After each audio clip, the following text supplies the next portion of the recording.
Hey everybody, welcome back. Welcome to the stream, or the VOD depending on when you're watching it.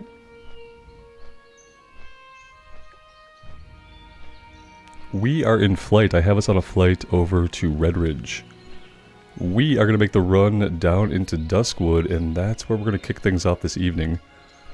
Although I might go somewhere prettier just to grind, because it's going to get to a very pretty time of day here in Azeroth.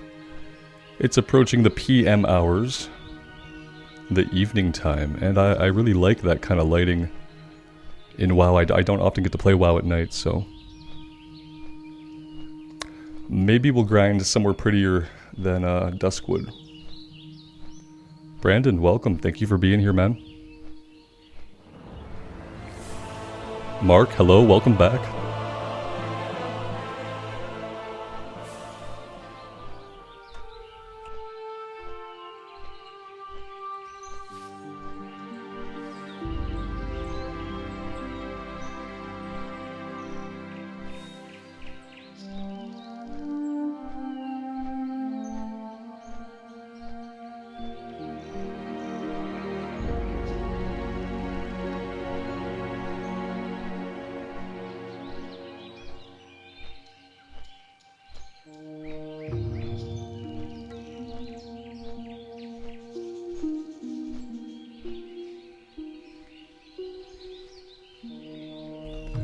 Yeah, you know, try as we might, we still don't have any green quest to do. Oh, I spoke too soon. Oh, that was to go into Stone Talon. Maybe we really should have went into Stone Talon. It's just that when I think about Stone Talon, I think about the Horde questing, and I don't really think about Alliance, so we didn't go there when we had an opportunity to, and I don't know what level the quests are going to be at now.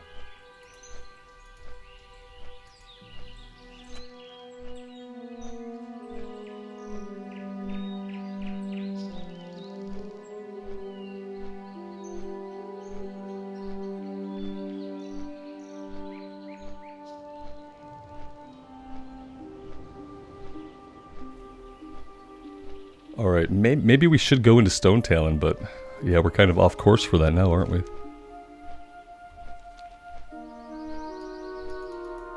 Let's stop here. Let's stop here in Red Ridge. We'll do a little bit of grinding, and we'll kind of talk about whether we want to go over to Stone Talon, or if we are better off just grinding on like yellow enemies instead of doing all the green questing over in Stone Talon, which there might not be a lot of questing over there, so if there's not a lot of quest density, then it may not be worth it to go there.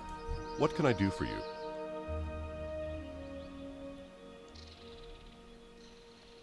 Brandon, I'm glad you're enjoying it, man. The Paladin has been a real godsend to me, because if not for the Paladin, we'd probably be dead.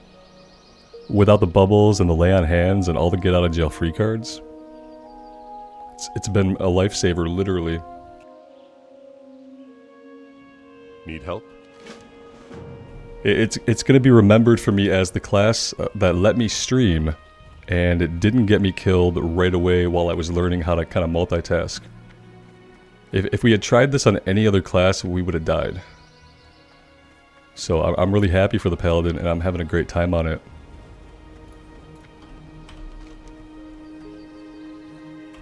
We still have all these battle-worn axes we can get. We only got 4 of them somehow when we were grinding them last time. I felt like we fought them for a long time and we just weren't getting any items, so maybe today will be different.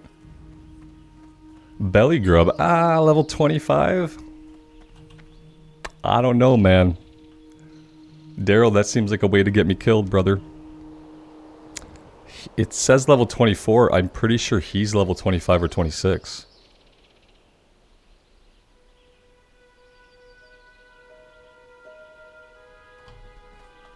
I think we'll wait till 26. Yeah, and then we'll try Belly Grub.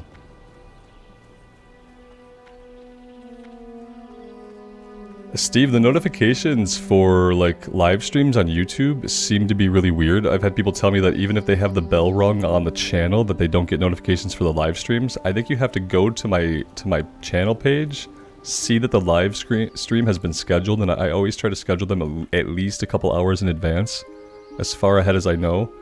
And then I think you have to click, I think you have to click there to get it to prompt you or remind you about it, because YouTube does not do a great job of pushing future live streams that have been scheduled. Not the way they do like a premiere. Like if you set a video to be a premiere, then I feel like it pushes it really hard. Whereas if you schedule a live stream, it's like hit or miss on whether anybody's going to see it unless they go right to your channel page.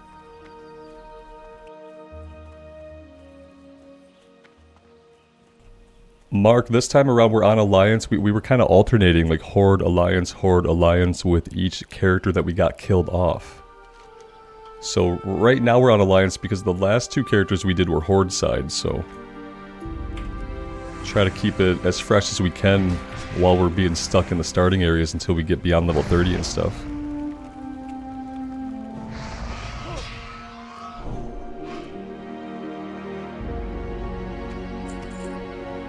Loktar, thank you, brother, for being here. I appreciate it. Thank you.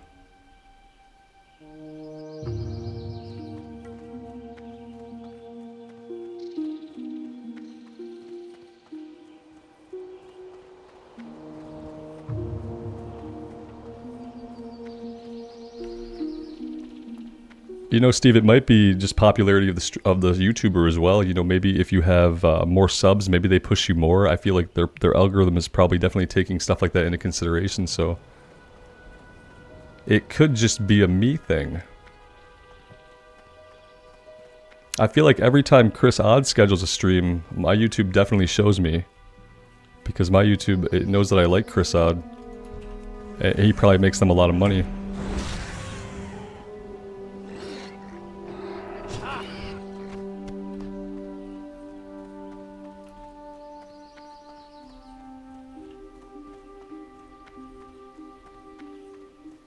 Lee, I really enjoyed the Hunter in Hardcore.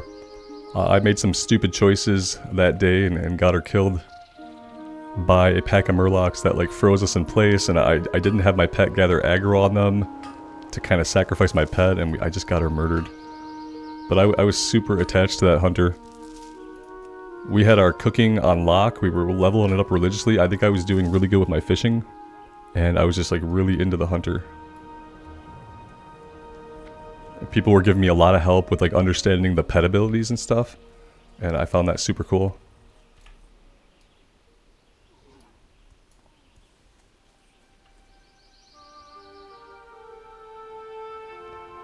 Loktar, I'm glad you're enjoying them, man. I've been having a lot of fun in this format as well. Mike T, hello, thank you for being here, man. I appreciate it.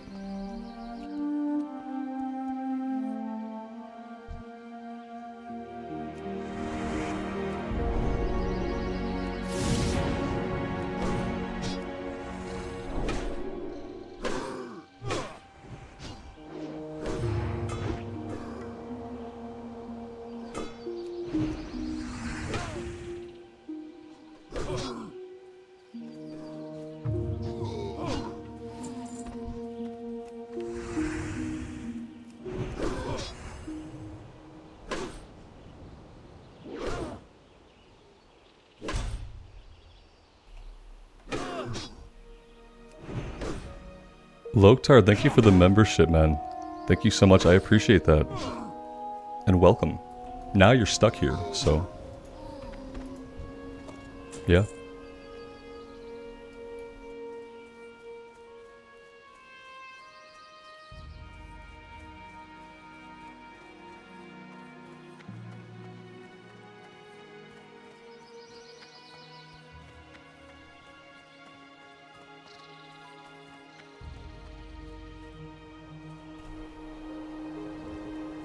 Kaylin, you ask, what kind of snacks do I like to eat to fuel up for the streams? I eat yogurt.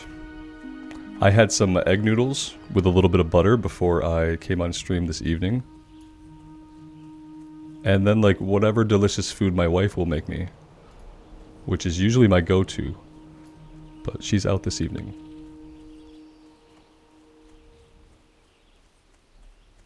Milk, I probably drink too much milk. Protein shakes, same story there.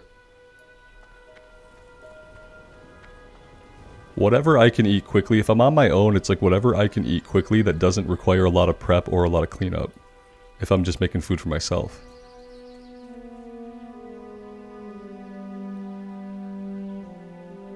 Istvan, thank you, man. Thank you for being here. I appreciate that.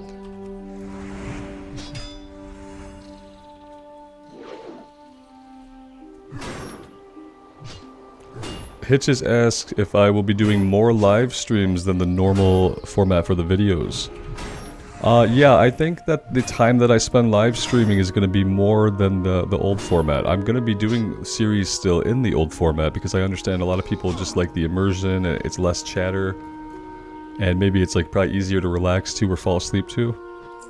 So yeah, we're going to be dusting off the Tauren Warrior at level 71 because what I really want to do in Wrath right now is I want to see the quest content and like read the quest out. I've never done that before.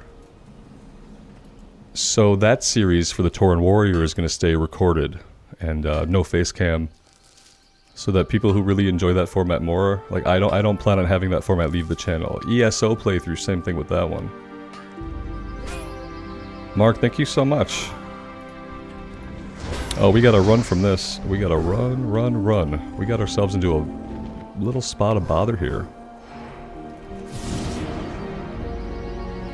We got lay on hands, so you know there's still hope for us. We're gonna be absolutely fine. Everybody just stay calm. We resisted that fireball, that was huge. Let's pop lay on hands. Alright, we're good. We're golden. This is why I love the Paladin so much. The Paladin has let me learn how to stream and has kept me alive. Now we have to just be super careful for like the next hour.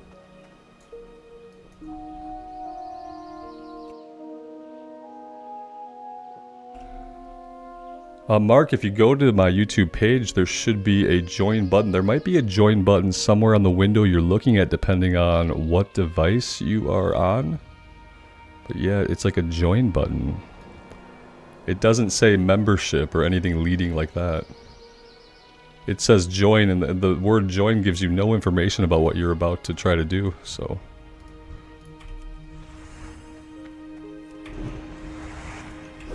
Goomba is out all night. My wife and son went to a friend's. They are doing some practice tent camping on their land to see if we were going to be able to pull off our 4th of July camping trip with Goomba and the boy.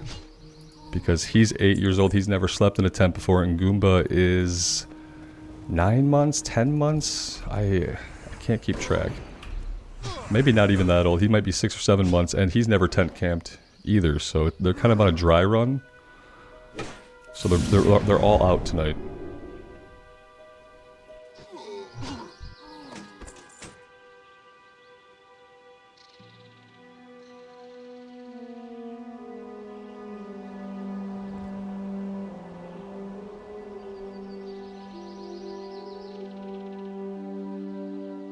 Loktar, you had 2 deaths today, man? Yeah, what I would say is like something I started to do with this character that we're not doing a lot now, but for a while we were is like kind of grinding on non-aggressive enemies somewhere. If you find some like nice at-level or low-level non-aggressive enemies, kind of grinding on them for a bit, maybe even grinding a level out. And that way at least like you can't accidentally pull ads and stuff if you're just fighting non-aggressive stuff. And that's kind of like one of the safe ways to play it, is to like focus less on questing and just more on grinding, because especially in Classic era, so much of your leveling has to do with kill XP. So it's definitely worth it to grind on some green or yellow mobs for a bit. Especially if you feel like you're getting yourself in trouble trying to pursue quest objectives. Kind of like what we just did. If I were to give myself some advice, it would be to grind a little bit more right now. Hi, no Diablo tonight? I don't know, man. I don't think so. Maybe. I really wanted to play some Classic in the evening time to get the vibes from like the nighttime lighting, the evening lighting. I really enjoy it. And I've been enjoying Diablo, but honestly all day today I haven't really thought much about it when I haven't been playing it. It just hasn't gotten ingrained into me yet, I guess. Rexcar, thank you so much, man. Thank you for the 5 gifted memberships, that's super generous of you. And welcome to the 5 new people. You are now trapped here forever. So enjoy that. We're all good people here, so...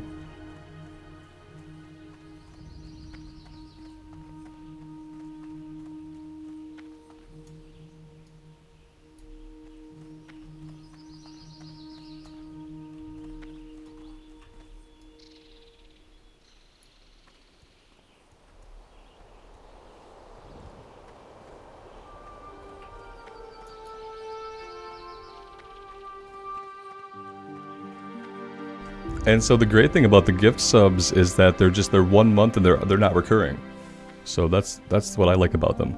I hate recurring memberships that are just gonna like charge your card every single month without like notifying you, asking you, or anything. Because like a lot of times, you know, depending on your situation, things will auto charge all at once. Like all your subs will come out, and then suddenly like the 50 bucks you thought you had in your bank account is gone. You know, all your subs come out around the same time, the way mine tend to do. So yeah, I hate auto renewals. So I like the gifted subs because they're just 1 month and then there's no renewal automated there. It's just a one and done. And then the choice is in your hands, you know? And that feels a lot better.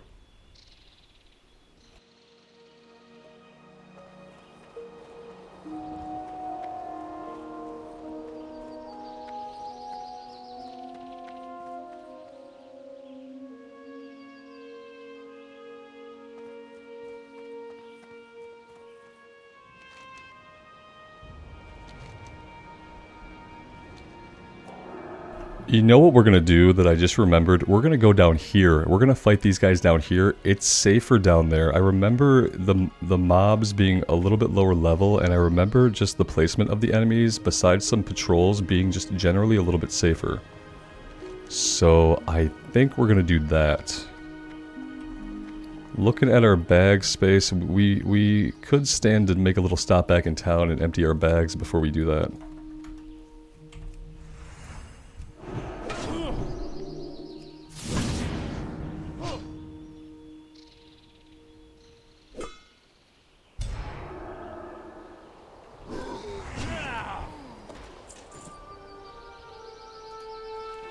Lee, I tend to agree. I prefer YouTube for streams over Twitch as well for a couple different reasons. Except I completely understand, like, people who've been on Twitch for a very long time and been streaming on Twitch or watching on Twitch, you get used to a format. And there's all kinds of incentive for you to stay in that format. I'm super happy that I have just started streaming here because, yeah, I mean, people know me from here, so it just makes sense to be on YouTube and not to stream on Twitch. And on Twitch, I'm gonna get like 6 views unless I like super promote and push people to come to the stream. And here, like, people get notified kind of in a place where they're used to seeing me. And also technical things, like on YouTube I can stream in 1440 and I can have the VODs up in 1440, and that's the quality that I prefer for my videos. Because I feel like 1080 just pixelates everything, especially if you're working with shadows and darkness. It'll just, any movement of the camera turns everything to pixels. Even if you're at a high bit rate in 1080 is just not the way to go for like quality video content.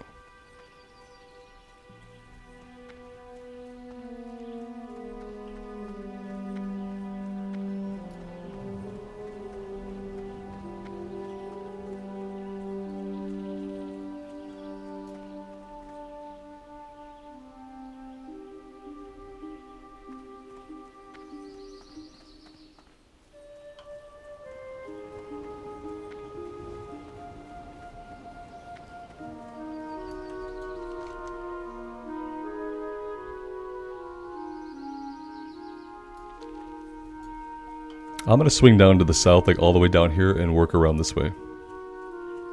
Pretty sure that'll work. If it doesn't, then we'll reevaluate. We're probably almost at a level where we could go after the Shadowhide pendants. Though I feel like some of those mobs might be level 25.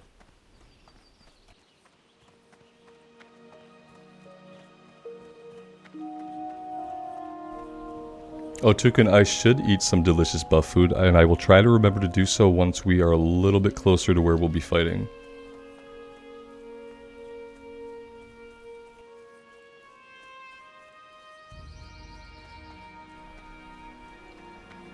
Tactical Warrior, you think I should put some points into Pursuit of Justice for the speed boost.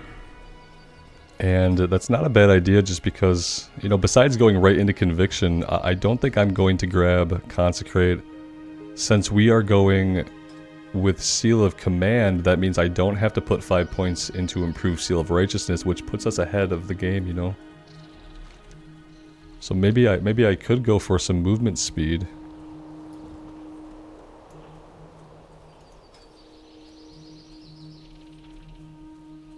It would be 8% faster, and it would be on foot and mounted.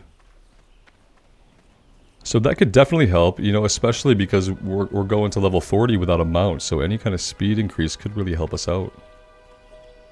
And I don't feel like I'd be giving up too much, especially because I was ready to put 5 more points into the holy tree.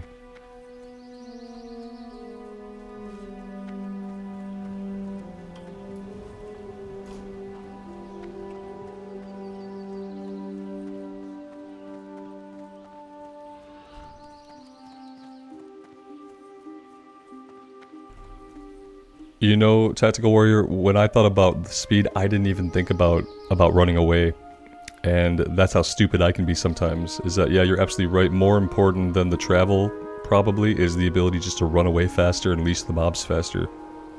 That could be really huge. Yeah, because we know I'm gonna have to outrun mobs. That's like 100%, so there's no way that those points are wasted. Absolutely. That is a good idea, and that's funny because that's like a talent that I would normally never take. You know, if I was leveling not in hardcore, there would be no way that I would put points into it, right? But I'm definitely going to take it after thinking about it like that. One of the many joys of streaming is that you guys get to augment my inferior intellect with your intellect.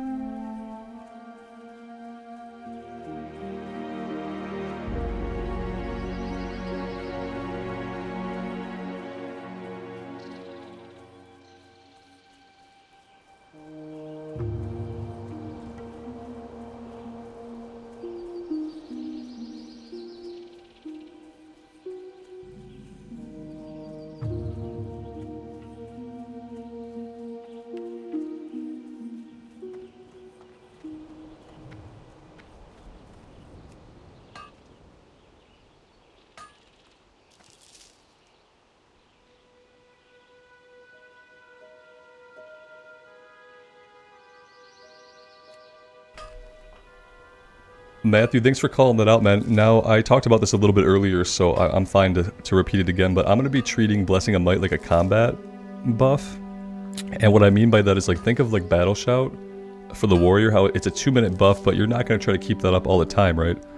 So, because I'm really bad about keeping 100% uptime on Blessing of Might, I've moved it here under my action bar, and I'm going to try to hit that, like, basically every other time we go into a fight. And I'm going to treat it like a combat buff, because that's going to make it so at least in combat we're going to have it up like 95% of the time. Whereas recently if I try to treat it like a buff I'm supposed to keep up all the time, I don't keep it up. And so I'm kind of pivoting and changing how I treat the ability to make sure that we can keep it up more often in combat. And yes, I need to say keep it up many more times in the same statement. I hope that makes sense.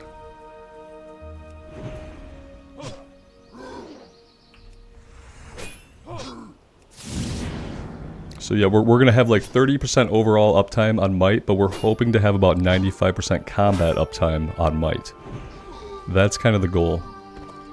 As like a half measure for me not to just be leaving it down all the time.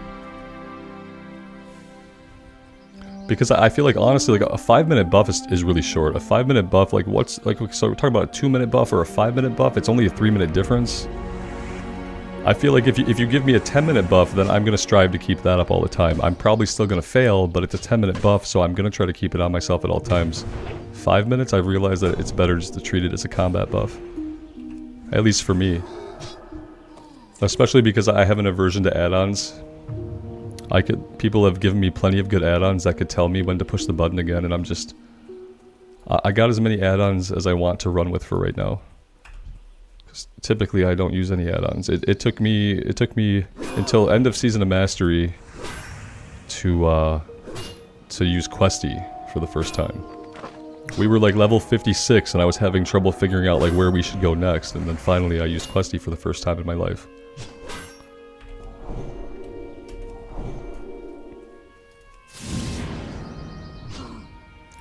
Yeah, it's better than Warriors, but for me it's like, it's just not long enough for me to strive for 100% uptime.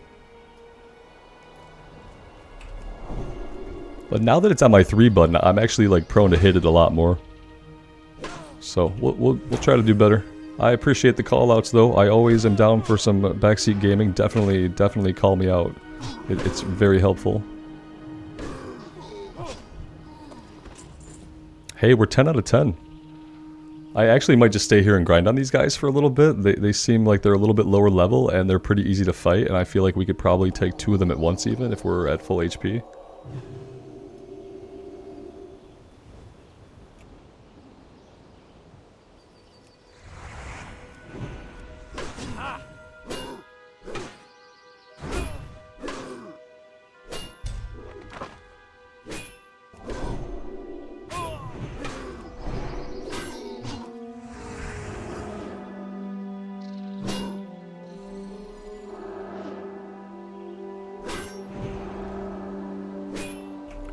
We are gonna have to find a potion vendor because we need to re-up on our potions. I don't like not having any potions to pop. We have a mana potion. Well, we have some small mana potions.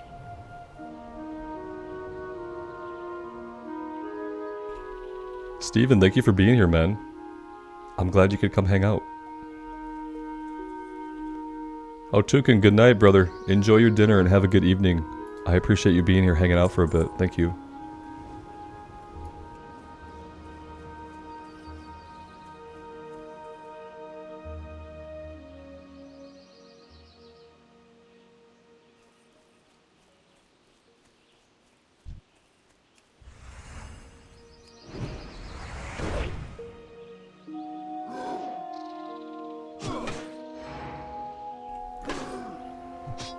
Tactical Warrior, man, you're keeping me on point here with the professions. You're right. I need to work on first aid. It's like, it's so boring to watch those bars move, you know? Maybe when we get on, like, if I'm going on, like, a rant, just a total tangent, if someone's, like, you know, triggered me in a low-key way, maybe then I should, like, that should be the time that I pop this up and let this run. Right now we don't have any of our mats because we didn't learn wool, so I do need to get to a point where, like, this should be something I do when I'm just running my mouth and I seem to not be able to be quiet. I should let this run. You're like an add-on. You're much better than an add-on. Don't sell yourself that short.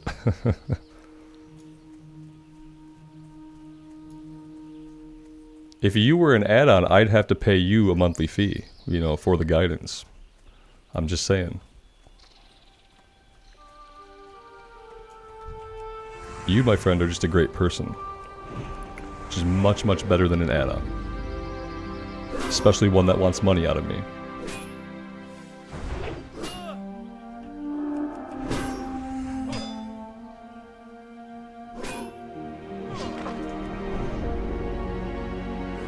I love it in this game when they, like, net you or they root you in place and then they don't run away. And they don't use it to get range on you. You're netted in place and then the net goes away and you kill them. It's like, that would have been a great ability for you to have if you had done anything to complement it. Track Pants, good morning. Thank you for being here.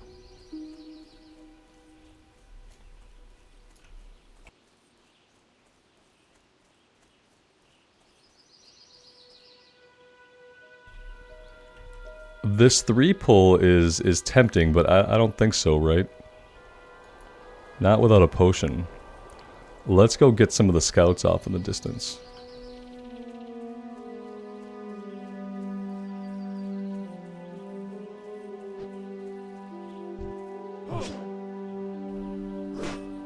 Dan, hey man, how's it going this evening? Steven, we haven't done any dungeons yet, man. I keep saying, once we're playing together on the official hardcore server, and then anytime you guys are at level with me and you want to put a group together, I will fulfill whatever role you'd like me to in the group.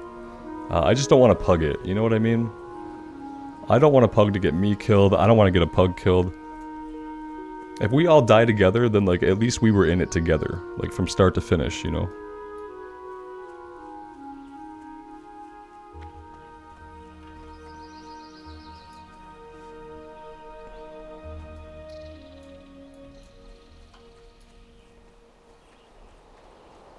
Bloodmoon, welcome back. Thank you for being here this evening.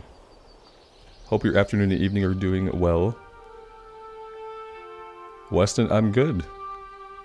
I hope you're having a great day. I am having a great day. We had a great stream earlier today. We're back for another great stream this evening, so I'm doing wonderful, about as good as I can be.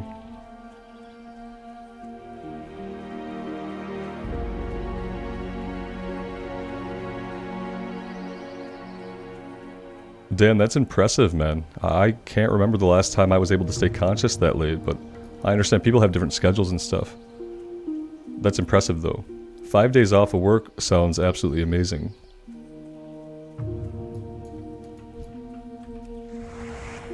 It's gonna be really good, like, mental and physical health recovery. Also, like, sleep a bunch, you know? When you do sleep, sleep a bunch.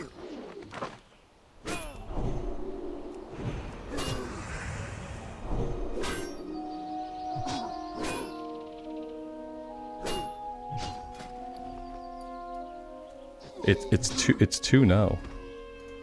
Here we go. We'll just do it. we'll get it done. Boom. Done.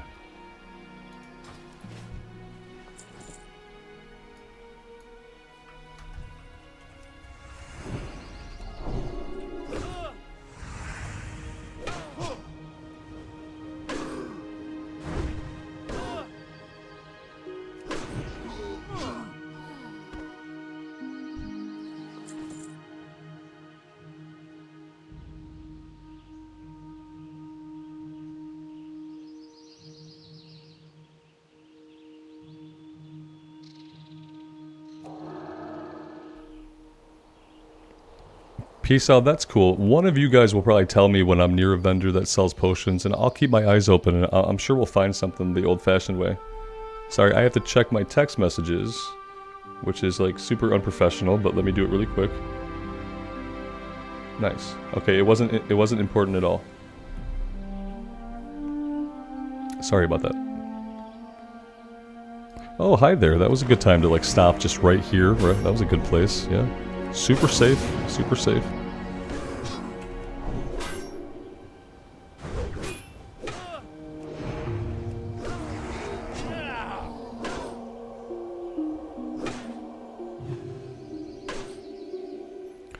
Dan, I spent a long time as a night owl. Like a really, really long time. I remember so many years just going to bed, like right when the sun would be coming up, I'd be going to bed because of the jobs that I had to work then. And, yeah, I'm happy to wake up early. I can't get up, like, super early, like, I'm not a morning person, but I appreciate being able to wake up at an early time. I don't know if I have it in me to be a night owl these days. Sometimes I wish I did, because I feel like I'd get a lot more done. Just, like, with the quiet of the night.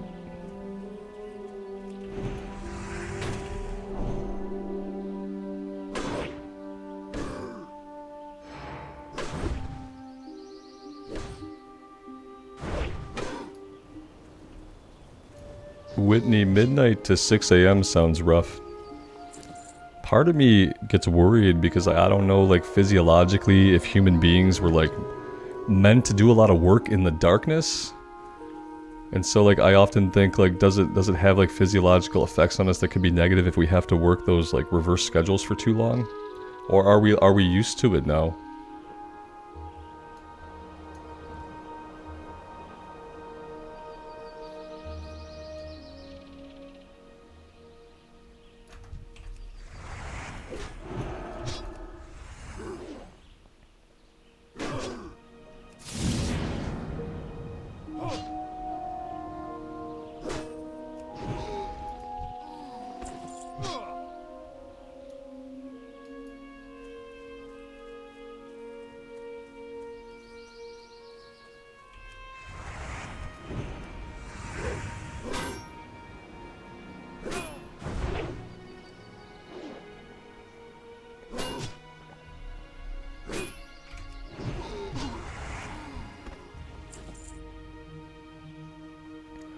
I think it's like almost even worse when it's a schedule and you only have to do that a couple times a week, because then like you still probably never get back on like a normal sleep schedule for the rest of the time, and you're like in this limbo place where there's these 2 days you have to like be on this totally opposite schedule, but then the rest of the time it's like you're supposed to either stay on that schedule or try to live a normal sleep schedule, it must be like pretty hard to do that even.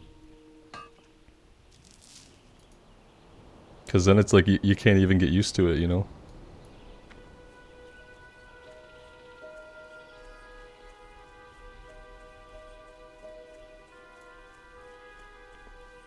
Shane, I can definitely see how that kind of shift would make you feel like a zombie. That's a lot of hours consecutively, obviously, during like I said, a time of night when I'm not sure how much like productive work humans were ever supposed to do.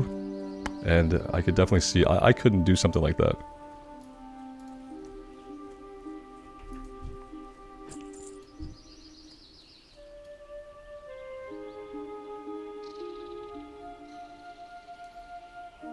Christian, all you need to play Classic World of Warcraft is just an active subscription to WoW. I don't know if owning any base game is required, because I've never tried to obviously sub without owning like some version of the game. So that's actually a good question. Presumably you can just pay the $15 sub and that should get you access to Classic. But it is a subscription, so you know they want the $15 out of you every month that you're going to play the game. So that's kind of like the trade-off of that.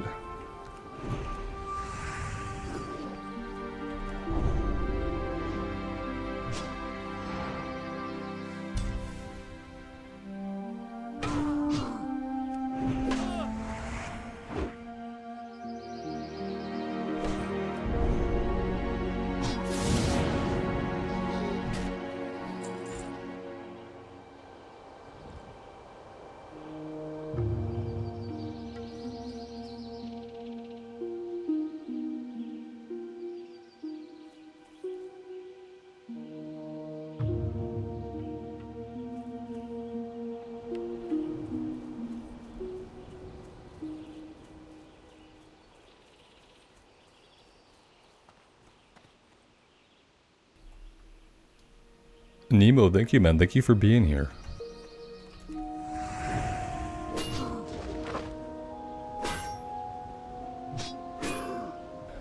I admit I saw that fireball coming and I thought it was coming for us, and I was thinking, what in the world? There's nobody out here who shoots fireballs, but they've sent a fireball to kill us. Markman, hey, don't worry about it, brother. Not a big deal, man. I just appreciate that you're here hanging out. You put in a lot of effort to find that, and it's probably an issue on YouTube's end, so don't even worry about it, man. I appreciate you being here.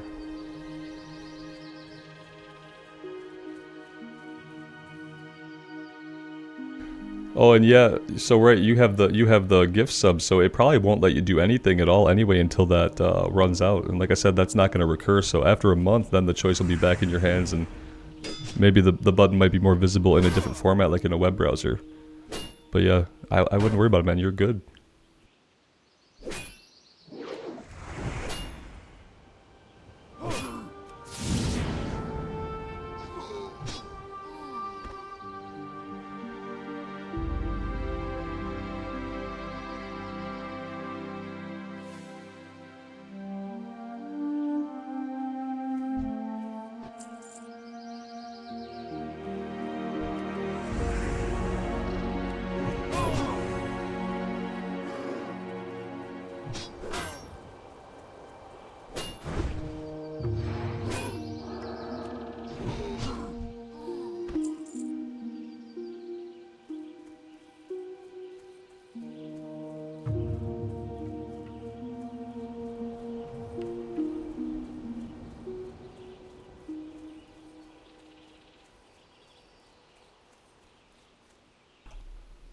Sourmouse, the answer to that is approximately 1,700,000 characters across the entire board.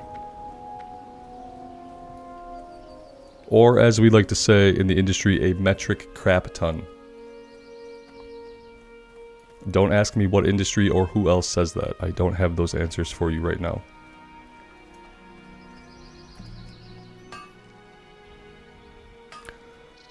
Alexandreski, I am going to butcher your name and I apologize. Am I playing this on a standing desk? No, I wish I was playing this on a standing desk. I need to have a desk that I can like stand up, sit down, kind of like Co-Carnage has. That'd be amazing.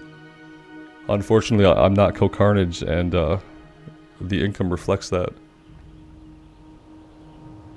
I have the best posture probably because like my back will get sore really easily if I don't sit with good posture. And so I've kind of like trained myself for a lot of my adult life to sit with good posture. Right now my posture is not actually good. I'm leaning back too far, my jaw is thrust forward too much. And that's putting a kink in the back of my neck. So like right now, like ideal posture would be more like this, which is really hard to maintain. But yeah, I'm not standing up. I really wish I was. That would make good posture a lot easier if I could stand for segments of time and keep doing what I'm doing. I need to get a better chair with a little bit better lumbar support, I think.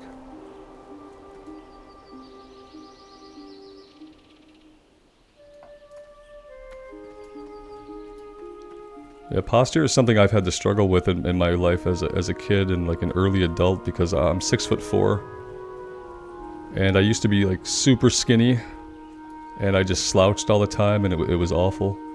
And when I started weightlifting especially, I had to start paying attention to my posture because otherwise I would really hurt my back or some other part of my body, so that's kind of how it started.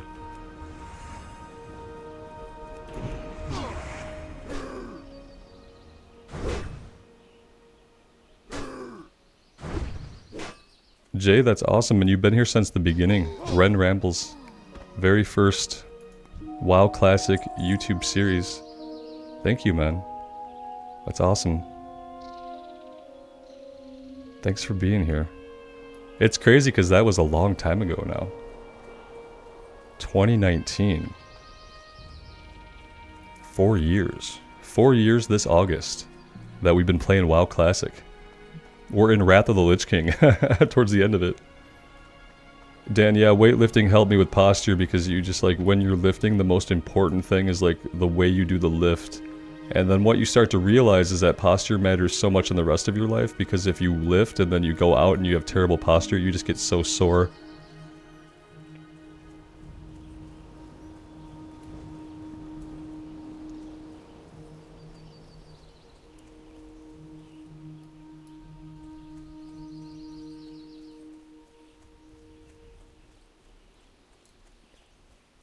Karen, thanks for being here. Welcome. I appreciate you being here. I try to do a couple of streams a day, at least at different times, to give people the chance to show up if they want to, depending on their schedule and where they're at in the world. Today we only did 2 streams, but the first stream I think went on for like 5 hours, so...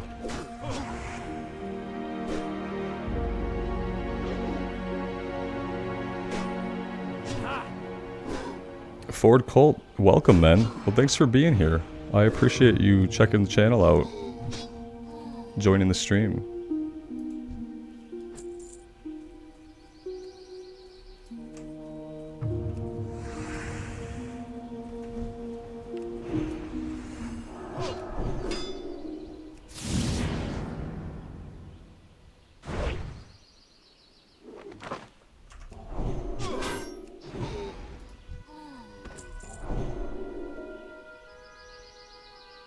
Jay, how's it going, man?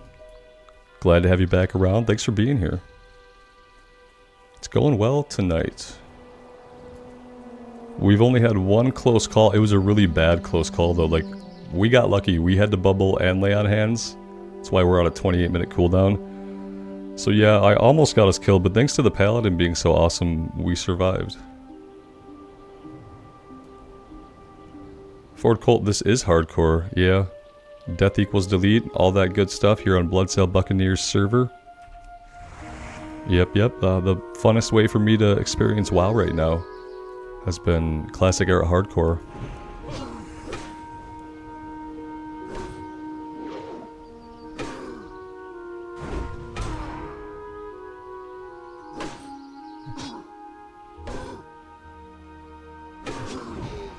Jay, that's awesome. I hope you're having a good time back in the game. I love when people come back, but only if they come back and they end up having fun.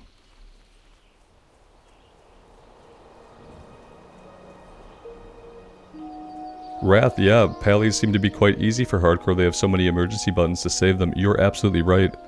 It's what's kept me alive, honestly, especially since I've just started streaming recently, so I've kind of been learning to multitask and able to respond to chat and still not get us killed. So the Paladin has been instrumental with its OP-ness in not getting me killed. That came out weird. OP. You guys get me. But yeah, it's been great. Is it overpowered? Absolutely. So the other class that's overpowered is the priest, because you can just like power word shield yourself until you're out of mana.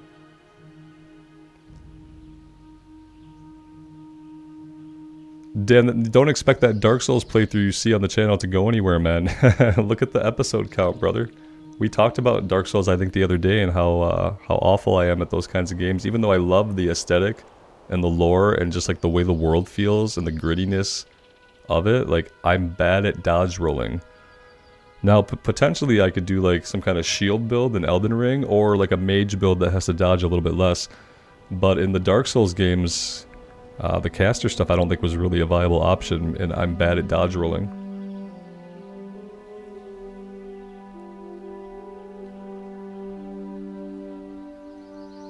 Oh yeah, Rat, that's right. You have a little bit of that cooldown before you can just bubble yourself again. That's right. So if they take too much damage too fast, then the bubble's not like an immediate save. When we were on our priest died in the elevator shaft in Undercity. But besides that, she felt pretty invincible. I got to the point where like combat wasn't boring, but it was getting close because I never really felt like we were going to have any problem that we couldn't at least run away from. And then the elevator killed us, so that's what happens when you get like super cocky about something, I guess.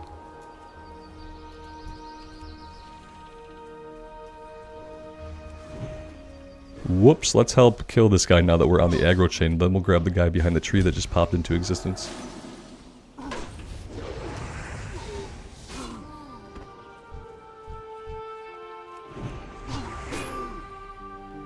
Votes, is casting really reliable in Dark Souls 1? Yeah, I wouldn't know either. I didn't get far enough, but it's cool if it is. I just never thought to try that, you know. I think Dark Souls, I'm either going to do a shield and a one-hander or some kind of two-hander. And I've just never been good at dodge rolling. I'm a little bit of a spaz.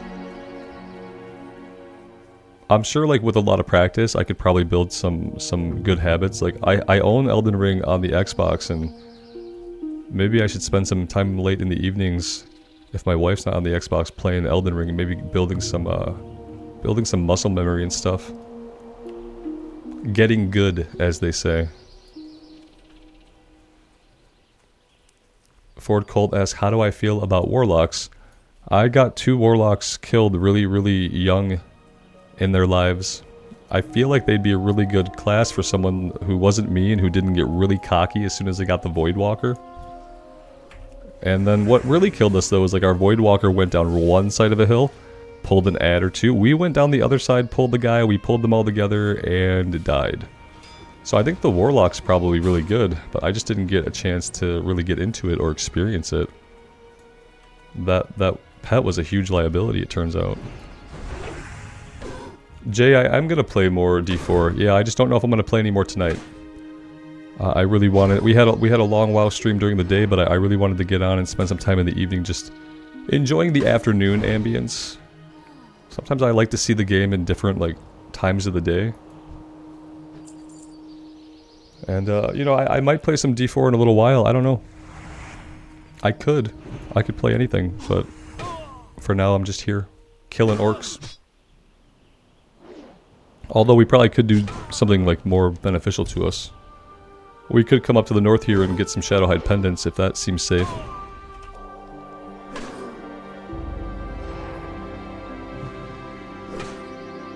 Have you guys been digging Diablo 4 at all, those who have been here for the streams?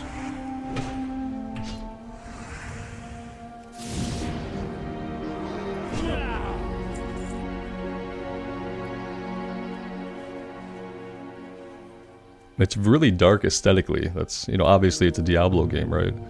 And like the combat is fun, but for me the combat gets kind of like button mashy. I feel like I zone out a lot in the combat. So it does feel like super casual in that sense, which I guess wasn't really something I was expecting out of it.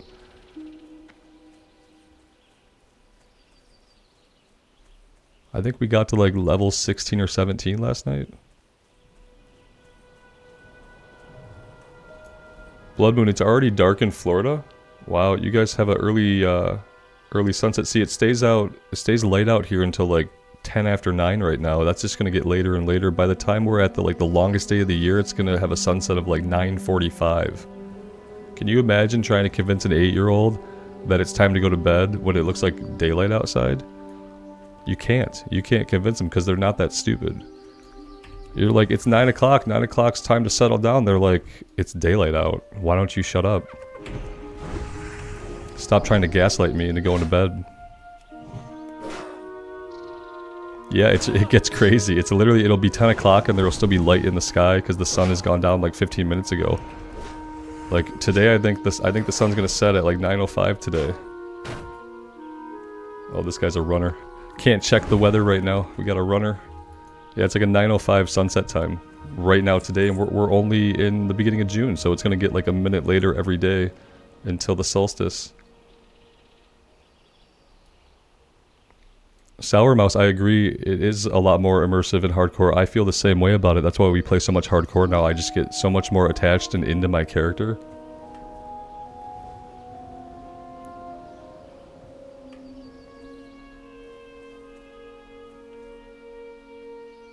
Jose Vega, thank you, man. I appreciate that. Thanks for being here.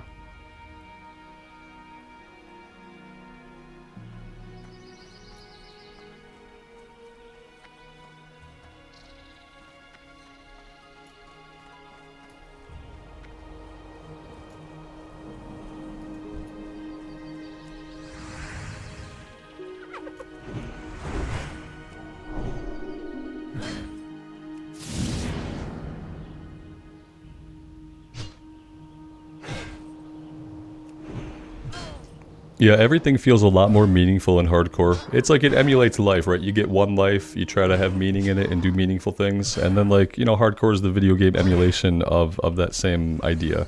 So I think it's, as a human being who's a mortal human being, it's really easy to like resonate with and get into a one life character because, hey, we only ever got one life. It's something about that I think for some of us makes it like super immersive. You'd think you'd care about a character less because you have this idea that it's going to die eventually and be gone. But instead you care about the character so much more because one day it could die and it could be gone. So it's like two sides of the same coin, and I think people come down on one side of the coin or the other as to how they feel about hardcore and the concept of like deleting a character that's a one life character.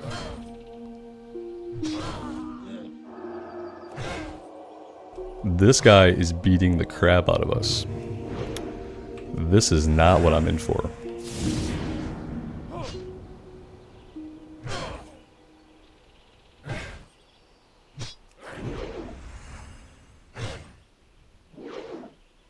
Hardcore definitely makes professions a lot more meaningful. I see what you did there, Tactical Warrior. I see what you did there, man, and I know how you feel. I know, man.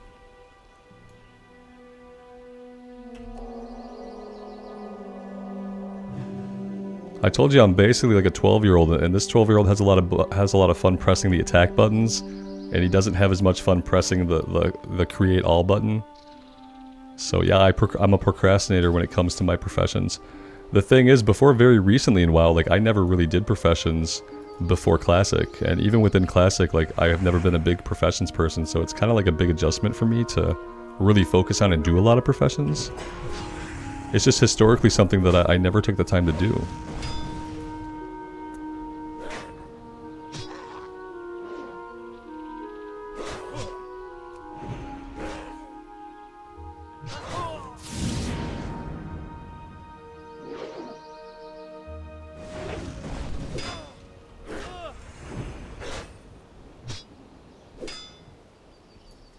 Yeah, I definitely also have a dry sense of humor. Among other senses of humor, I definitely have a dry sense of humor. Eat something? Daryl says to eat something. Yeah, I have snacks. I might go dark here on the cam for a bit. I might eat something. That sounds like a decent idea. Maybe we'll play for a bit more and take a couple-minute break, and maybe I'll just eat something then. I have a protein bar and a granola bar.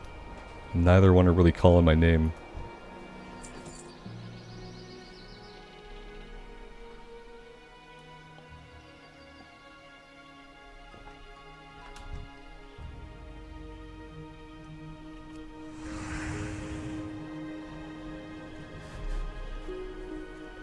Yeah, Jay, if you could gain a little bit of XP doing professions, I think that would be really cool as well.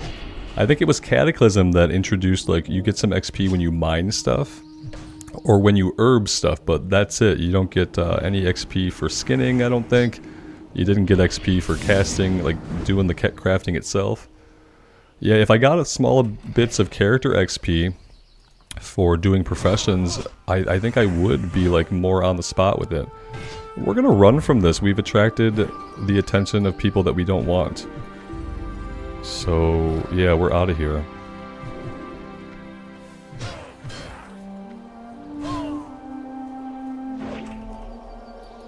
We have to heal here, and then I think we still have to run.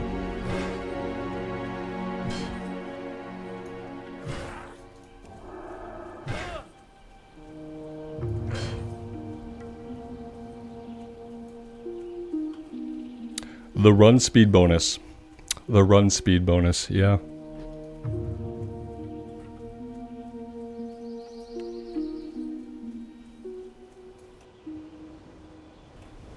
Rusty, unfortunately, I do have a face. It's something that I've had to struggle with my whole life. It's been rough. And yeah, we lived, so that's good. We're gonna go somewhere else, and we're gonna do something else that is not fighting these guys, because I don't want to continue to be that stupid. I was holding my breath too, Blood Moon. And grinding my teeth, and yeah, it was kind of a shit show.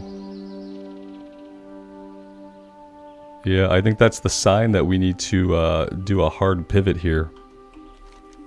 And maybe I need to put us on a flight to elsewhere. These guys out here were okay. When we were grinding on these guys, we were fine. Then I got smart and thought we wanted to go after some quest objectives. That was where... Did we even get a single pendant? I don't even know that we did.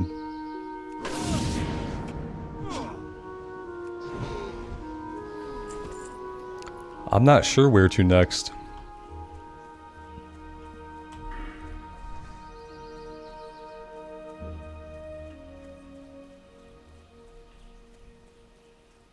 Do we want to make the long trip to go to Stone Talon?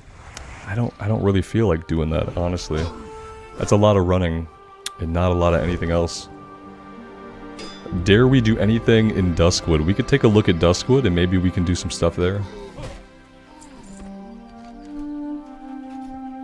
I feel like there have to be a couple of lower level quests that maybe we don't have in our log.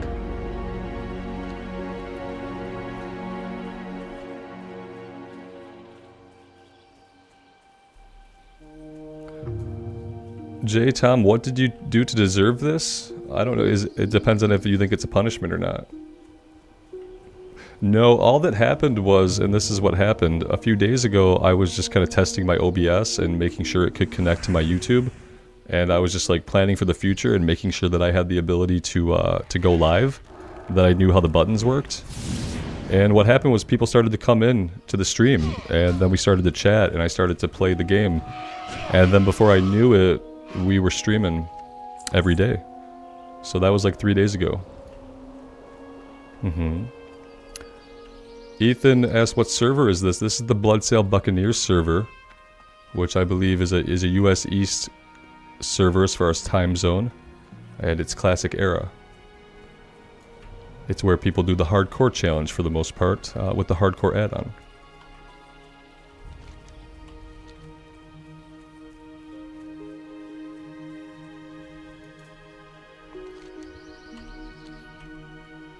Tactical Warrior, do you think there's any green stuff we could fight in Duskwood to like just kind of farm in that area?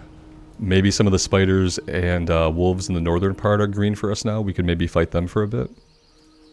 And by doing that, we could get 26 before we really tackle any of the quests that are going to have undead and stuff. The cool thing about the quest with the undead is we get an extra button to push. We get Exorcism on a 15-second cooldown, instant cast, 90 to 102 holy damage to undead or demons. So we're going to have a little bit more DPS in Duskwood against the undead, so that's kind of the cool part.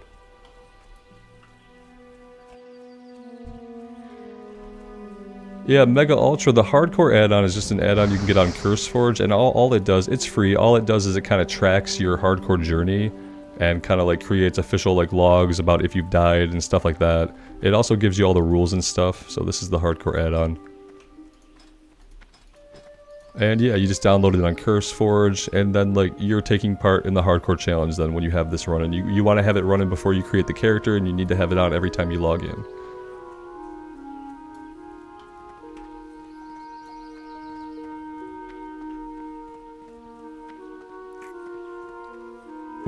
You know, I couldn't remember if we trained level 24 or not. Part of me thought that we did. And then I saw how much gold we had, and then I wasn't sure if that could possibly have been the case, because we have so much frickin' gold.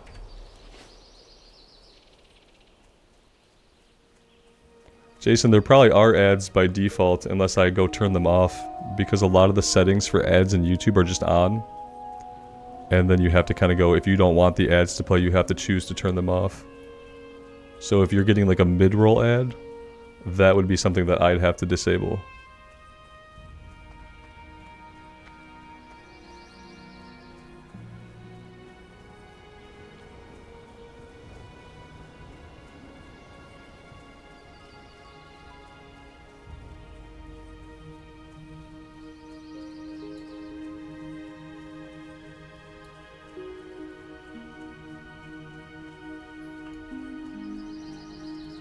J-Tom, I don't think we'll be using the add-on once we're playing on the official hardcore server, because I think whatever rules we'll be abiding by for that server, those will be baked into how the server works.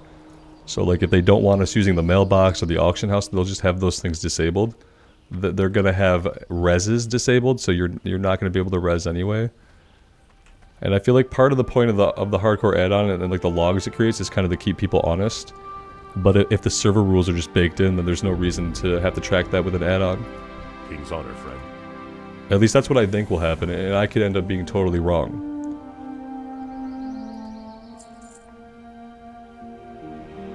For the Alliance.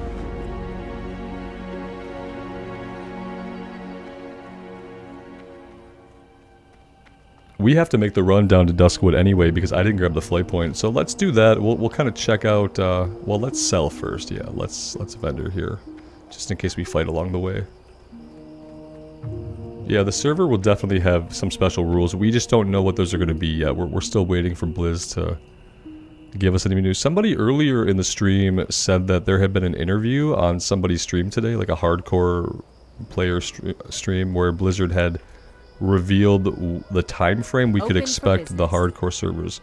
But maybe I was getting one guide. I never saw any news pop up on Wowhead or heard anything about it. But they claimed that there had been like a release window. You did see the Blizz video about the hardcore announcement? See, Rexcar, that's what I'm... Yeah. I didn't see that. I couldn't find it on Wowhead or anything when I looked earlier. Amy, hello. You still have the last name there, I see. Mark, thank you so much, man. That's super generous of you, and welcome to the 5 people. You are stuck here forever now.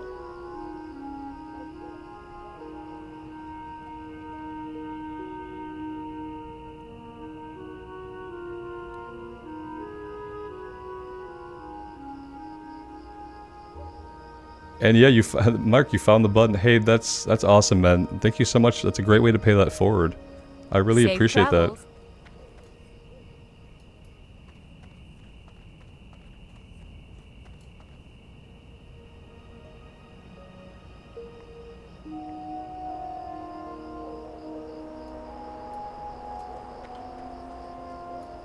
Wrath asked if I'm playing retail anymore. Not right now. No, I'm not. I don't have any plans to play retail right now.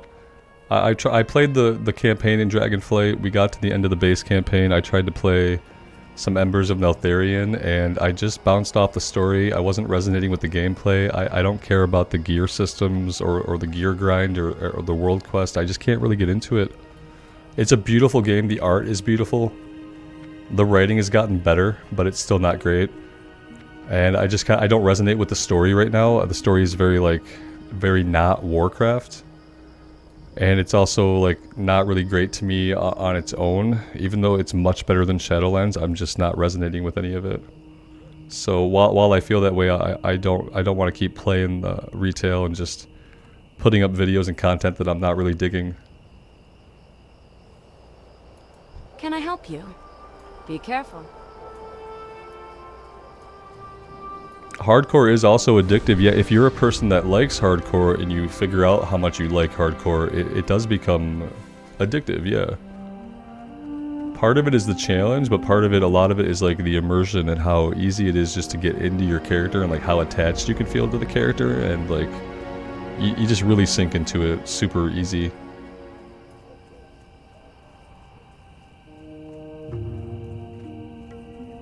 Carson says he's playing retail right now because someone needs to race the dragons. Yeah, I do agree with you because dragon riding is a really fun system.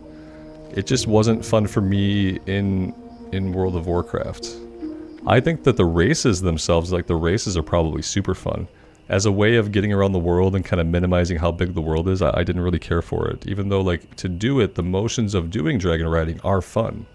That's like the weird balance between it. Is it fun to zip around on a dragon? Absolutely.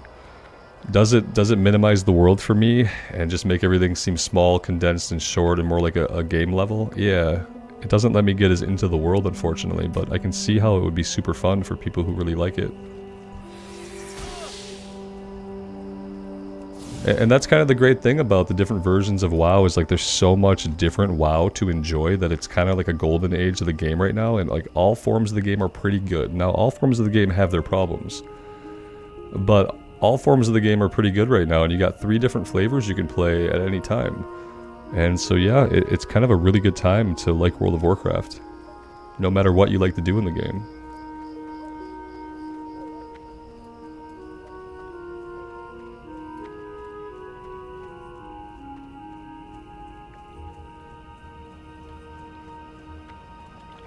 What was my favorite game of the 90s? Final Fantasy VI on the SNES. Well, we called it Final Fantasy III when it came out here originally because we're stupid. But it was Final Fantasy VI.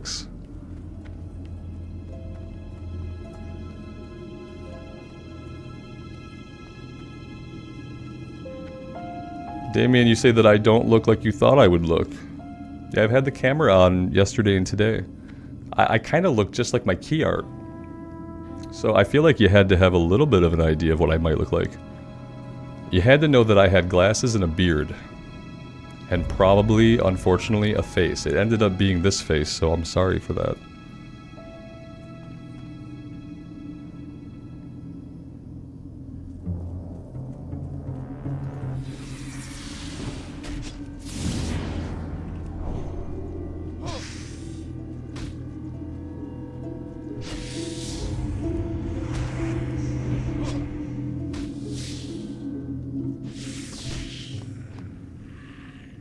I appreciate that, Blood Moon. Unfortunately, I can't change colors and change the color of my glasses.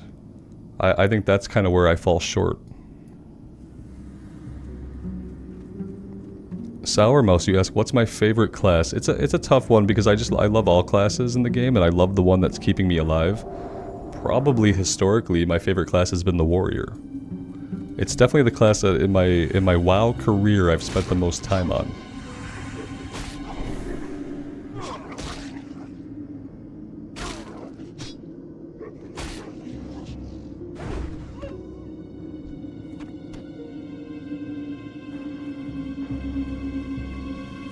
Oh, apparently we do have a quest for these wolves to get some lean wolf flanks. Is that for the lunch for jitters?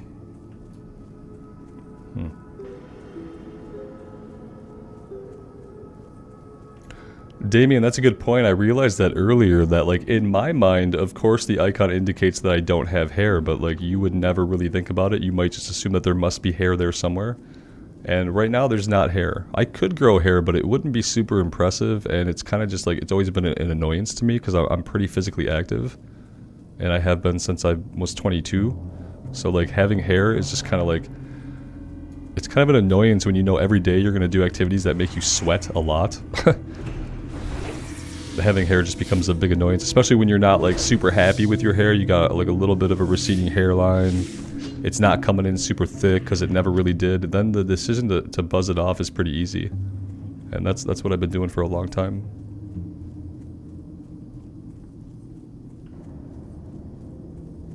Savio, I did try Guild Wars 2 for a while. There were things I liked about the game, but inevitably, like, the combat wasn't really challenging enough. And the biggest thing that kind of put me off is what puts me off about a lot of MMOs that have been out for a long time is people kept telling me, oh, it's going to totally change at this point in the game. And I thought, like, that part of the game's a long way off for me. So you're saying, like, all the muscle memory and stuff I'm building now, none of that's going to matter? It's all going to change? And they're like, well, it gets better. And I'm like, that's fine, but I want it to always be better. I don't want everything about combat and stuff to suddenly totally change at level 80 or something. And yeah, it just has that problem of, like, there's been so much content and changes made to the game since it's been out that as an outsider, it's kind of hard to get into. It's hard to sink into.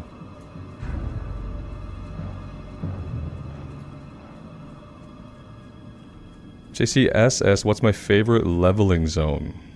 Right now, the one that doesn't get me killed.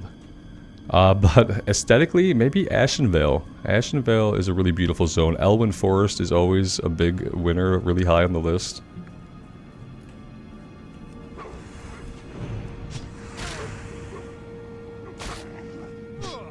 Albino Donkey, you say Guild Wars 2 does get harder. It's kind of like a sudden jump. Yeah, that's what people kept telling me, and that was like really off-putting to me. I wish that games could have like just a more balanced combat experience throughout, regardless of how long they've been out. I don't think it does a lot for a player to make them play through like really boring easy combat for 50 hours just to flip the script. Because firstly, some people are not going to be able to have fun playing the game with that boring combat. I was in that boat. Other things, only having like the limited number of abilities was really strange to me. And a lot of the fact that like your abilities are determined by your weapon was weird. I think it's like there are really good systems there, and I think I just couldn't get into them. And it wasn't because they're not good. It was because I just didn't really resonate with them. But the jump of difficulty thing was just, I didn't really like that was going to be a thing that happened. So I kind of lost ambition to push myself further into that one.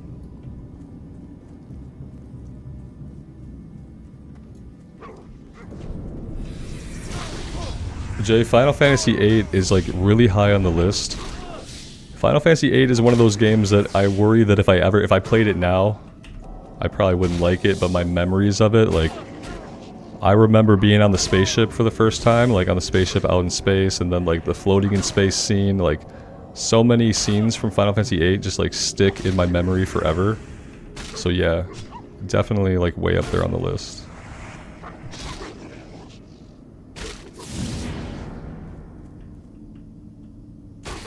But it's one of those games that I worry that like if I ever played it again, that it would probably not resonate with me as much. So like I haven't touched it.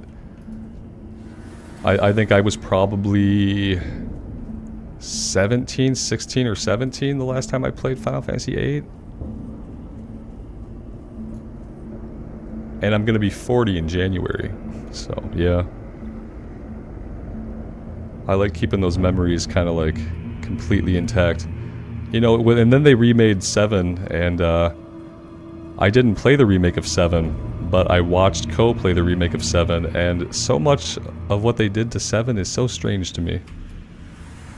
But it wasn't bad. It was like almost just like a retelling of 7. It's like, yeah, a total remake, right? It's so strange that they seemingly have changed the story so much. Dawson Hardy asked me if I'm a full-time YouTuber. No, I'm not a full-time YouTuber, because when I think of what full-time means, to me full-time is firstly regarding a job, and this is not a job for me. This is a hobby that I love, that I'm really lucky to be able to do every day. But I'm not a full-time YouTuber. When I think about full-time people, I think about like Co Carnage. He's a full-time streamer. Asmongold. No, I'm not. I'm just a person doing what they love, and I'm lucky enough to be able to.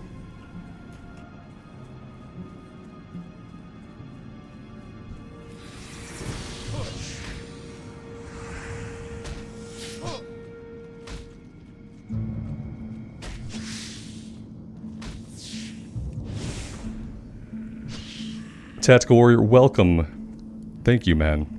You didn't have to do that, but I appreciate you. Thank you so much. Ford Colt, what's my favorite part of the WoW lore? It's hard to say now that like all the lore has been retconned. Like, if I could just like keep the classic lore in place, like I love the lore as it was established in the Chronicle books. Like, I love every part of the lore just like as it was originally established. It's hard for me to like really care much about the lore these days just because of how much they did to it in Shadowlands with all the retconning, and they're still retconning, you know. It worries me that the only way that they feel like they can progress the lore is by saying, well, actually, this wasn't this way, it was this way. And that kind of worries me that seems to be because they did that in Shadowlands, and then they're doing it again in Dragonflight. They're like, you think you knew what it was, but it's like this. And it's like, that's one mechanic you can do to tell like a story and to progress stuff, but I don't think it's the healthiest way to build lore. I don't think that's lore building. So I kind of just like enjoy the game at this level these days, and like I don't think too much about the lore anymore, if that makes sense. I try to live in a space where like the lore was as it was established in the Chronicle books.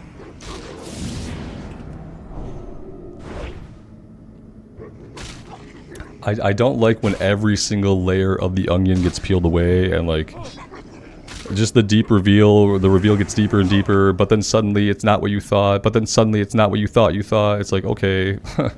it's like a effing season of Lost. You know, at some point, like, you're just, at some point a reveal happens and you're like, oh, okay, like, I can't even care anymore. Wrath of the Lich King did a good job of being like the penultimate expression of some solid Warcraft lore within the game, yeah. And I think in its own way, BC did that too. And Vanilla was just like setting the beautiful canvas for the world and like imbuing the zones with their own stories and kind of setting all the stages for everything.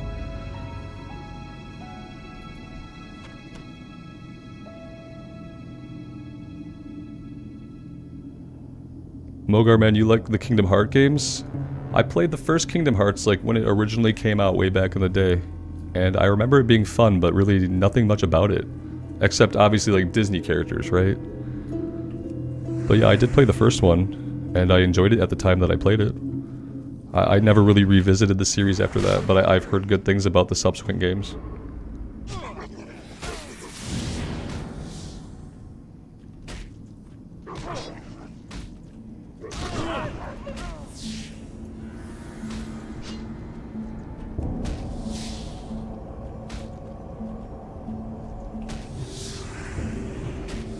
Nerdstrong, you hated meeting the Titans and learning about the existence of the Shadowlands? Yeah.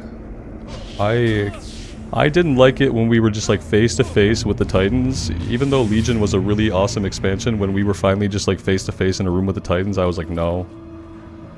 I don't want this. And I know it like probably wasn't their actual physical forms, it was like some kind of, that's what they embody when they take a physical form, because they're supposed to be like planet-sized entities.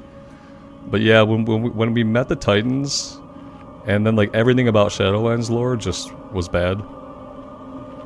It just kind of broke me caring about the lore. Which is really freaking unfortunate.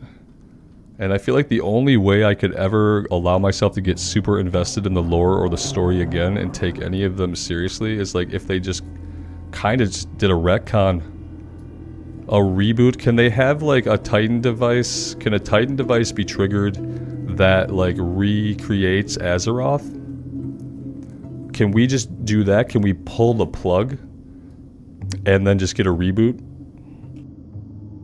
And we can do some like solid lore building that isn't just revealing more and more and more and more, and then like taking things in weird twists. We can have like some mystery back to the universe.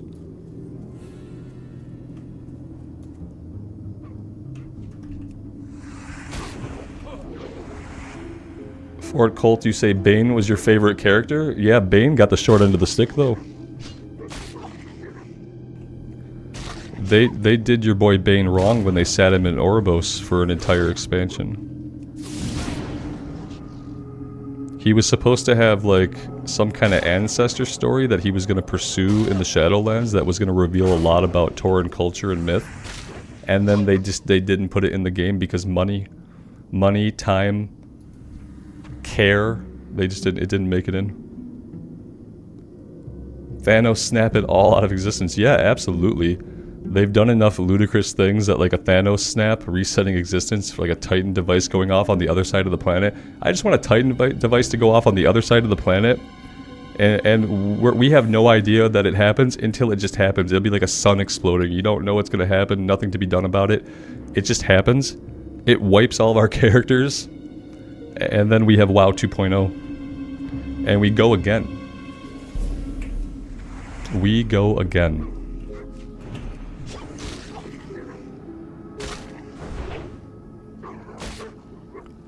Mogar, man, exactly. Have some lore like Dark Souls where you have to make some inferences, not just spoon-fed to the player. Yeah, I want stuff to never be completely and utterly spelled out for me. I want to be able to, like, mentally and with my imagination connect some dots by, like, reading and listening and thinking about things a little bit and discovering things in the world and reading item descriptions, and I just want to go back to there being some actual feel of the unknown. Just in the lore and in the world, the unknown of like what's around this mountain, what's in this cave, what is in the next zone. And when you can fly across the zone in 45 seconds and get to the next one, like you never really feel that anticipation of what the next area or next place is going to be like.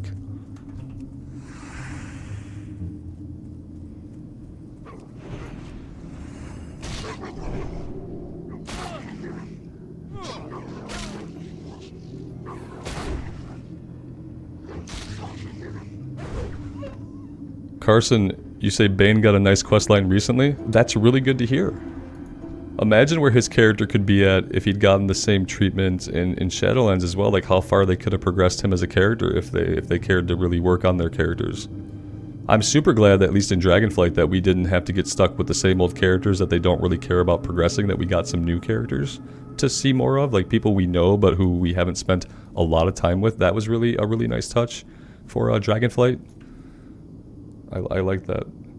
It just wasn't enough to get me stuck into it, but I was super happy not to have to see Thrall or Jaina. I would be happy to never see those characters again after the ways that they've used them and some of the pointless stories they've told with them. I would be fine if those characters just kind of stepped out permanently. Hence the total reboot, the wiping of the planet.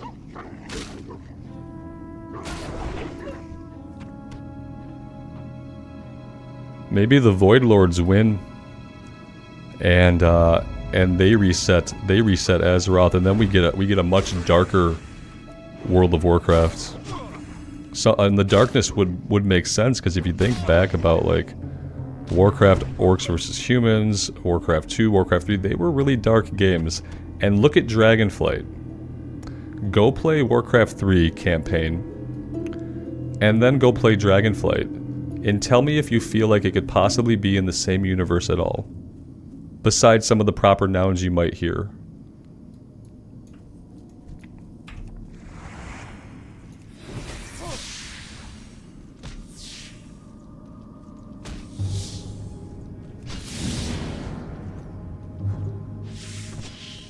And I would really love for them to stop crafting WoW stories that are trying to address like social, political, or internal to the company struggles. That would be really effing cool if they could just tell some awesome Warcraft stories and leave the real world and their perceptions of the real world out of it completely.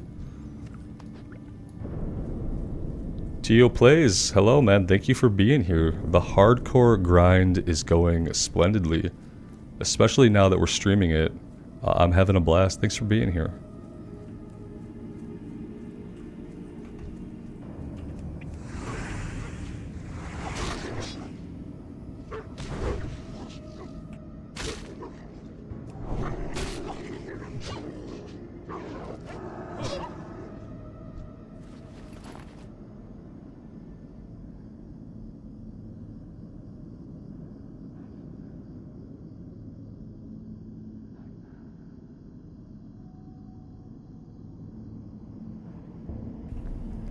Yeah, J-Tom, absolutely. WoW went from being like a super dark, gritty, dark fantasy landscape to being a Disney Pixar movie that's appropriate for 7 and up. Disney Pixar has some amazing films that are super good, but the content that Blizzard is making in that same image is not nearly as good. That's the big problem. And it's like, no, Jay, Tom, that's the thing, is like a lot of the audience is still here. We're just older. What changed is like Blizzard changed, and the people who make the game changed, and the people who own the game changed, and the people who make money off the game changed. A lot of the same player base is still hanging in there. There are some new people, but WoW isn't a game that gets like tons of new people the way some games do. But no, it's the people who make the game that changed. That's why it doesn't resemble Warcraft 3. That's why Dragonflight does not resemble Classic Era, because everything about Blizzard is different. They were a self-owned and operated company when they made Warcraft 3 and when they made WoW Vanilla, and Activision owns them now. So when you're owned by a corporation, the only thing a corporation has to do is make the shareholders more money. That's their only objective. Sometimes they can do that by making amazing video games, but it's easier to do that by making things quickly, by doing things that you think are going to get money from people while also appeasing them, and stuff like that. So making a great game or staying true to a franchise or a field becomes like not even secondary, but like tertiary. It's like way out here in their considerations, because their main consideration at the heart of it is, how do we make more money for the shareholders? And that's just how corporations are.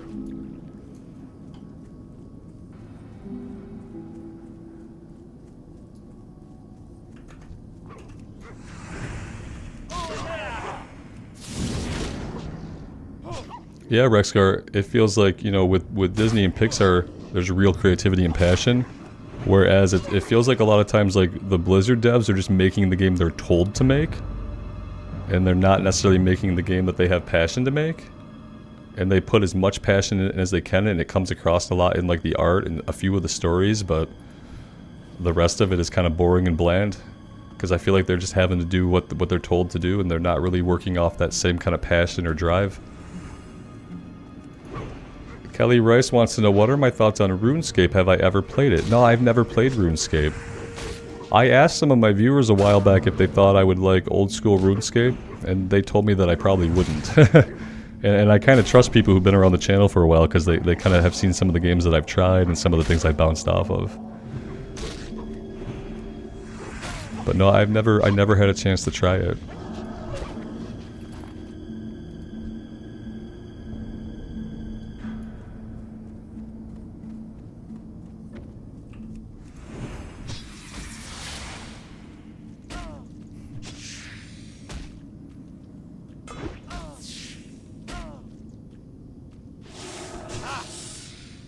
Do you think so, Carson? You think if I like Classic, I'd like OSRS? I had some people tell me that they didn't think I'd be able to get into it.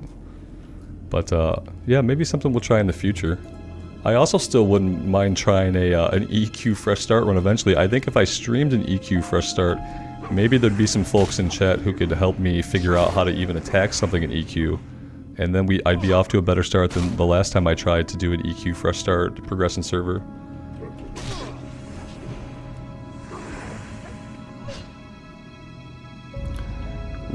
Wafer Juice asked, how come I see that you keep playing from 1 to 25 or 30 and then restart? Well, this is hardcore, so if you're talking about recent series, it's because I've gotten every single character class killed at least once. So that's the story behind that. Other playthroughs that I've stopped, you know, if I'm not digging a character or a playthrough, I don't force myself to keep playing it, but recently I've been getting characters killed because I'm a bad player. So that's the truth of it. Extro IM, have you tried Final Fantasy XIV? Yeah, I've played through Shadowbringers MSQ. I haven't played Endwalker. Yeah, amazing story. Final Fantasy XIV, if you just want to experience an amazing Final Fantasy story especially, you have to play 250 hours of Final Fantasy XIV to get through the MSQ, but it will be worth it. You know, now that being said, like I said, I haven't played Endwalker yet, but the great thing about FF14 is like the MSQ stays intact. So no matter like when I go to play it, the MSQ will be intact, which you can't say about any story in World of Warcraft and any expansion when approached from like a retail standpoint, except the most current one. Have I tried Fallout 76? No, I have not. I never really played a lot of Fallout. I tried a little bit of Fallout 4 when it came out. I tried a little bit of Fallout 3 before that when it came out, and it never stuck with me. I love the aesthetic and like the vibe and the idea of the world and stuff, but like the gameplay elements, like...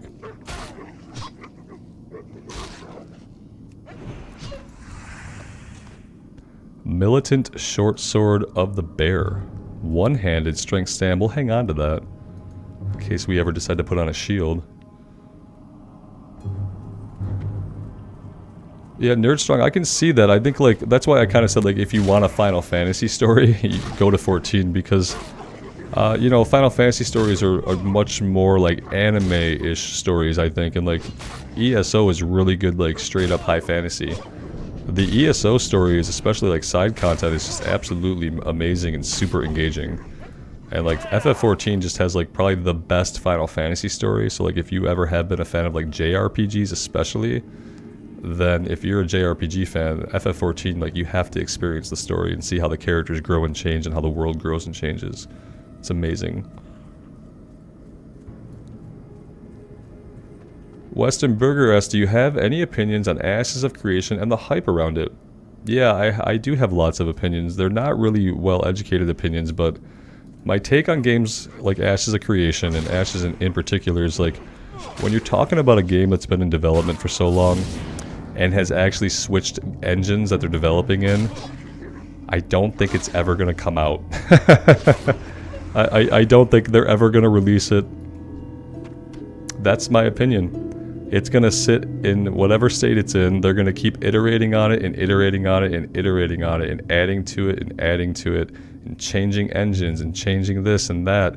And however they're getting their money, whether it's from like Kickstarters or donations, they're going to keep doing that. And like, I just worry that these MMOs, Ashes of Creation, to some extent, what's the one that Carnage basically funds himself now? Pillars of, nope. Pantheon Rise of the Fallen. I don't think these MMOs are ever going to come out to full release for us to play. And I don't think they're scams, don't get me wrong. There's a difference between like a scam where you're just trying to get money because you plan to abandon the project, and then there's just like development hell that happens. And you can get stuck iterating as a creator, especially if you're not owned by like a bigger entity and it's just you and your creative team. Sometimes I think developers get stuck developing and iterating because they're like, no, let's make it better. No, let's make it better.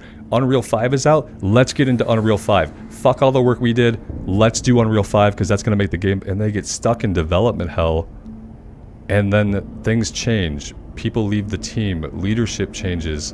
And then one day, the game just doesn't come out. Probably Wrath, probably released in the next century. Yeah, effing exactly. That's how I feel about games like that. And I wish I didn't, but I see how they're developing. I see the pace they move at. I see the money they rake in, though. And I feel like we're not going to really get to play those games. And it's really sad, and I wish I think the game that co-funds will come out, because I think Carnage will make sure that that game comes out someday in some state, and it looks like it's basically an EverQuest clone. And it didn't look like that earlier in development, but the most recent gameplay that I saw of Pantheon, it looked just like EverQuest. The interface looked like EverQuest, everything looked like EverQuest. And that makes sense because, like, loves EverQuest, you know?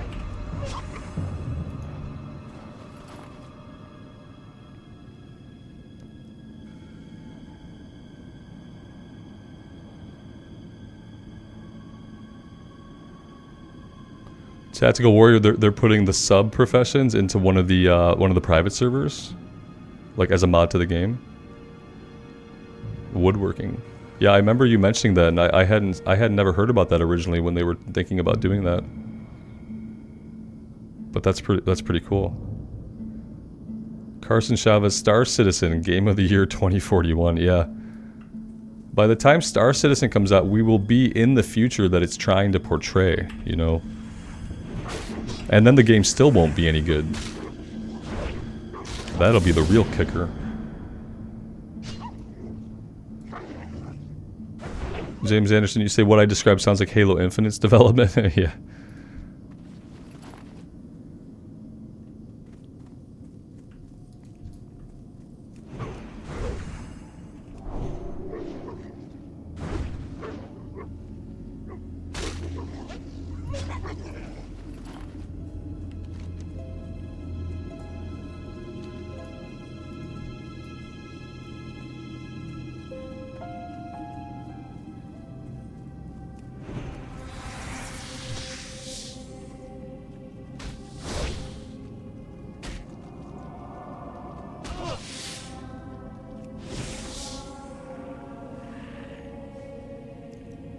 Tactical where you make planks for player housing? Wait. Back it up. So you're saying that on this private server, the part that you left out was that they have player housing? Because remember, I don't know anything about private servers because I have purposely not investigated them because I can't stream them or record them, so I have avoided learning a lot about them because what I fear is that I'll really love them and I won't be able to, it'll be unrequited love. You know, I'll have love for them, but we won't be able to be together.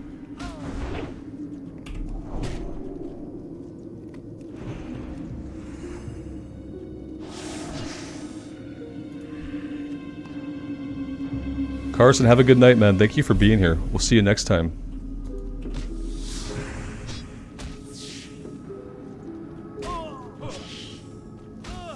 Rexcar, you say they're going to be able to make arrows and bows too. Well, that's really cool.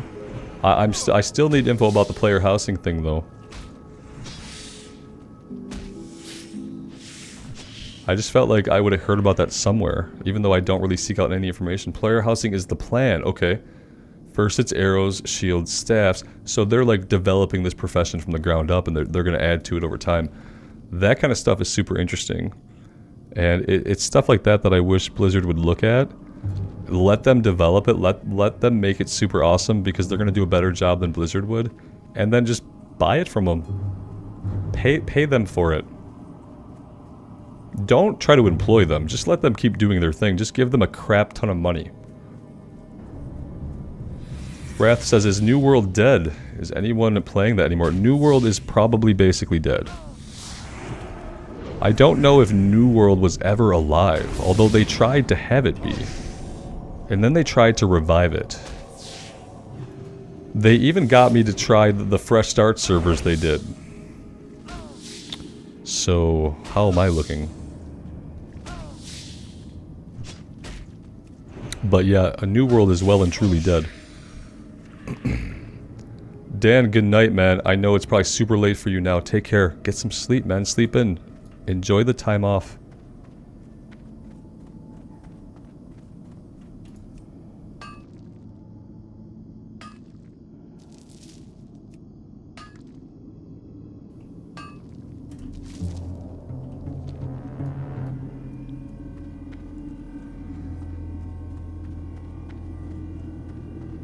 Yeah, Blood Moon, I've just been wandering around kind of like thoughtlessly. Thankfully, we've been fighting green enemies and I haven't really been in any danger. I think I'm trying to get down to the town now. Yeah, I think now I need to go to the town because I need to sell everything. I can't even collect this ore.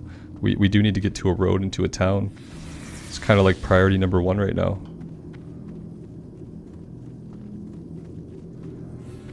Wafer Juice asks, in my vids, how do I not run out of things to say?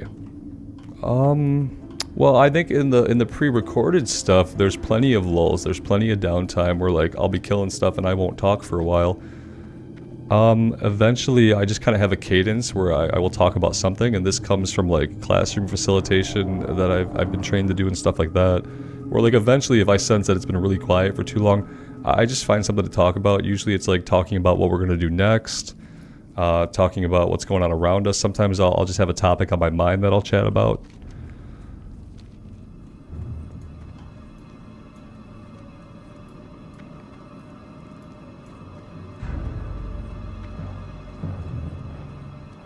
But I do often, in the recorded videos, sometimes I have nothing to say, and in those times, I mute my mic and I play the game.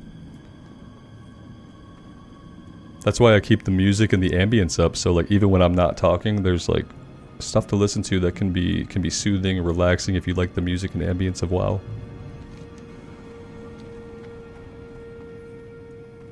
Right now, oh, in the streams, like, yeah, in the streams, chat keeps me engaged, like, definitely. I'm never gonna run out of stuff to talk about here in a stream.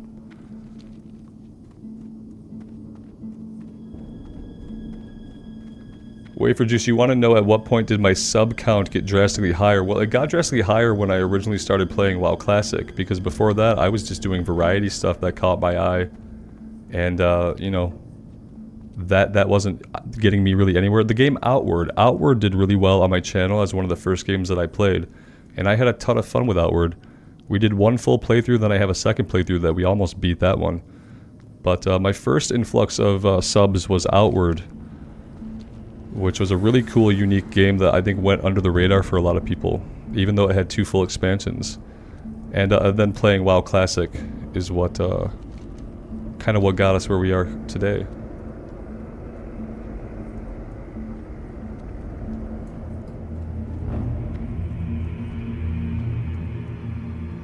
Yeah, Wafer Juice, man, until 3 days ago, all I did was just the recorded videos. I just started streaming 3 days ago was the first time that we went live here.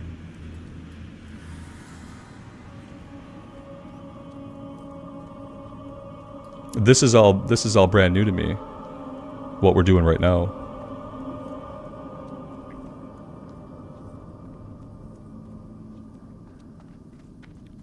If you've been around long tonight, you've probably almost seen me get killed a couple times talking to chat, because I'm so inexperienced with the multitasking aspect of it.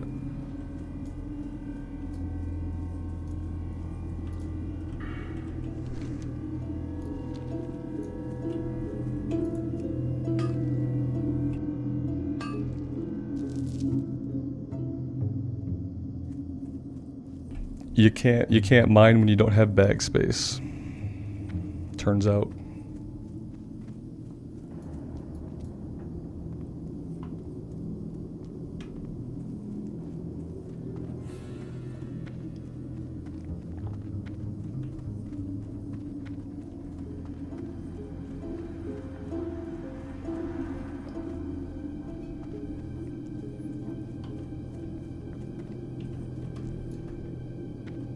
Operation High Jump wants to know if I play any instruments. I do not. In high school I played the trumpet and I played a little bit of keyboard. But no, not these days.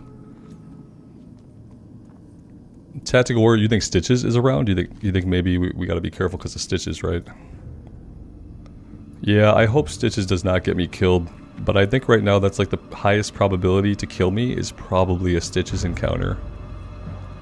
Let's go grab the flight point, because that was kind of like one of the main objectives besides emptying out the inventory. Who is a vendor here? Over this way.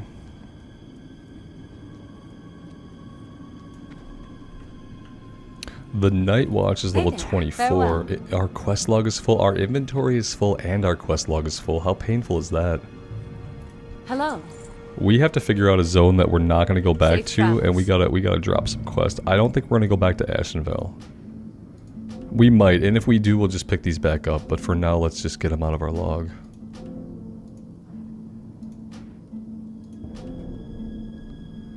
Red Ridge will keep. We're not doing dead mines. I mean, that's become pretty obvious. And I've said so numerous times. The coast isn't clear, we never finished. Okay, well, we'll definitely do that at some point. We can probably go do that now. That would probably keep us safe. We can get that one done. We were having trouble finding Tide Hunters last time we were there, if I recall right.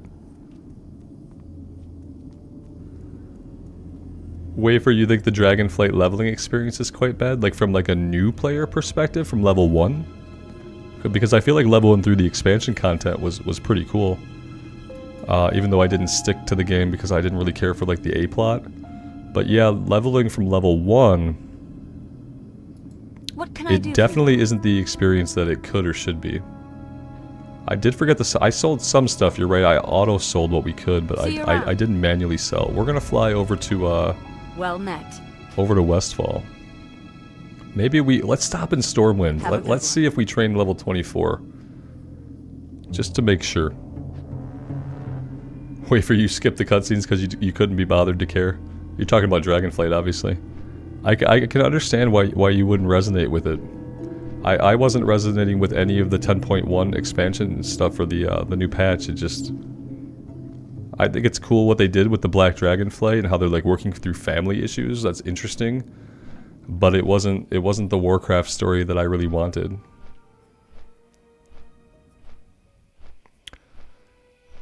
Albino Donkey says they funnel new players into BFA content and it's such a tragedy. Yeah, I mean, but the problem is, Albino Donkey, that doing any other thing is going to feel worse in retail. So it's like, in a way, it's good that you go right into BFA.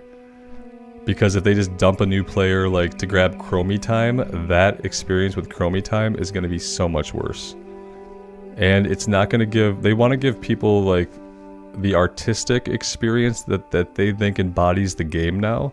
So they put people into BFA because, it's the closest expansion that doesn't suck horribly.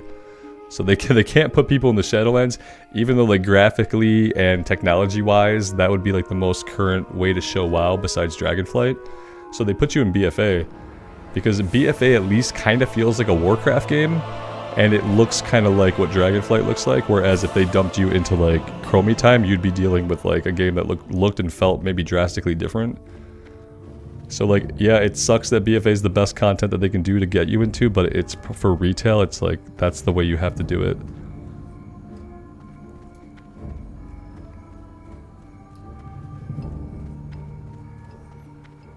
A lot of people feel like, while, like, the Rathian storyline has been decent, that it's not exciting, that it's super boring.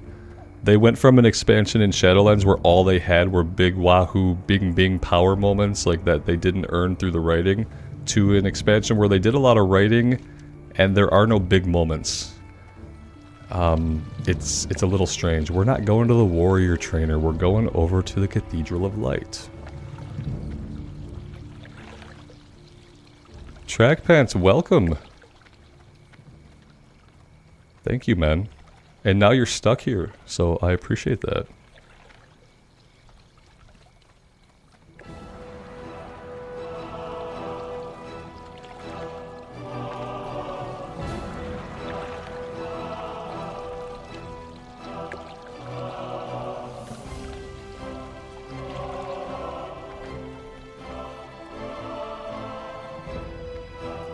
I wish I liked the Evokers more than I do, but yeah, I didn't really like the class.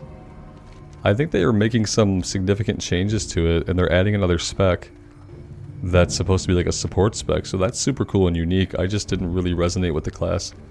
I have trouble getting into any of the newer classes. Kind of starting with Death Knight, but Death Knight still kind of feels like a classic era class. But when we get into Monk and Demon Hunter, they just don't really feel like WoW classes to me, so I have trouble really resonating with them. First Aid Trainer. Yeah, Blood Moon, thank you. Light be with you. I do need to get wool bandage. Okay, so we did learn 24, and I couldn't remember if we did or not. What are we getting at? Oh, wait a minute.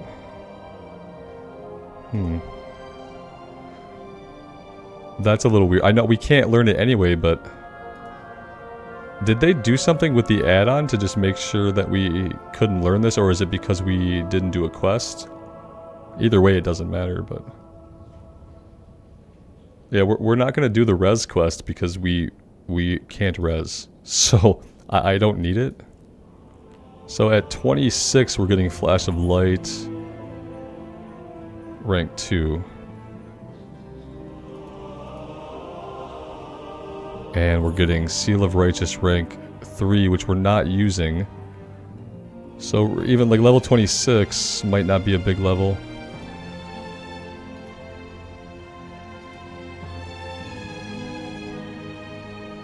Be careful. Yeah, that's right. I dropped the quest to res the guy because yeah, we were never gonna need a res, and the quest was what, it was all the way out on the eastern side of Elwyn Forest. It was like a dead dwarf on a hill.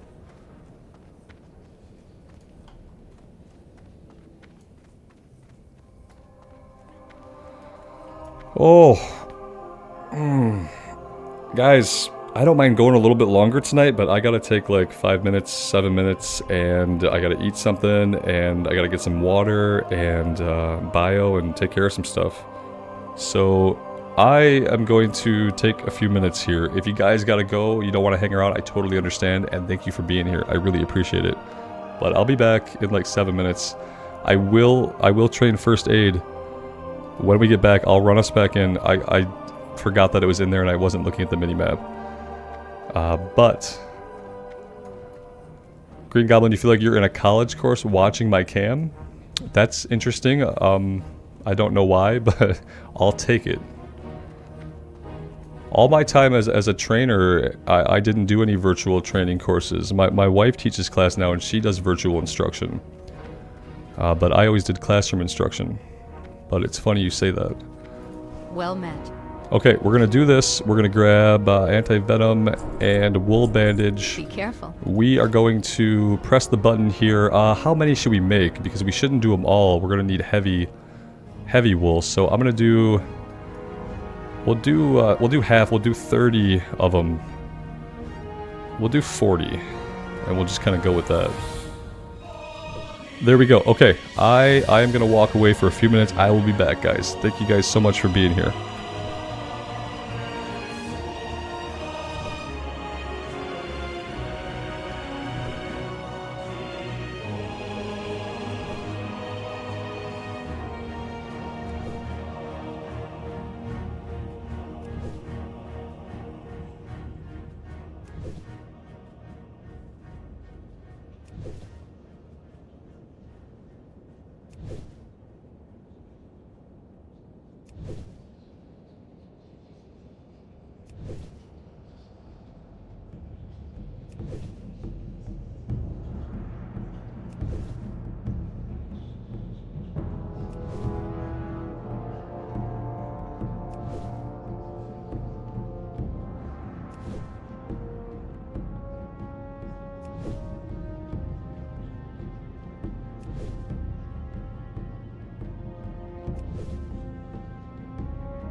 Hey guys, thanks for hanging out. Okay, so we're not green here yet. You need something? So I'm assuming... Yeah, we're not ready for that. So I got pretty close though. So about 3 more.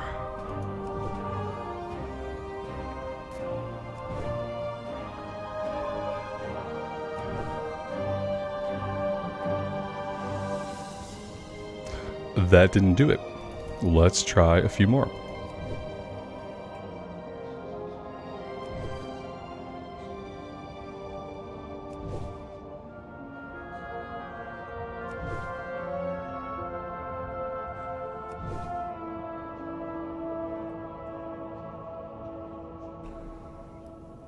Lael, you got some fresh coffee? That's awesome.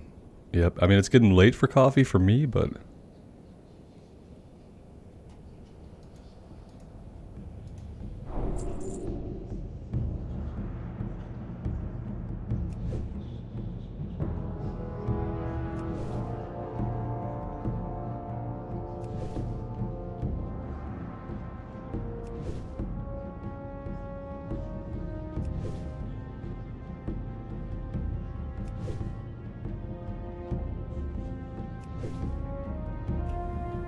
I feel like we're going to have to buy another bank slot, and we're going to have to put this bag in it, so I'm kind of glad that we've hung on to it. Lael, you're a night owl? Yeah, then it probably is a good time for coffee. It's 10 o'clock p.m. here for me. I usually try to have my last coffee like around 6:30, 7 o'clock at the latest. Otherwise, you know, I have a hard time actually getting to sleep and getting a good amount of sleep. And even if I do fall asleep quickly, I feel like I sleep restlessly if I drink too much coffee too late.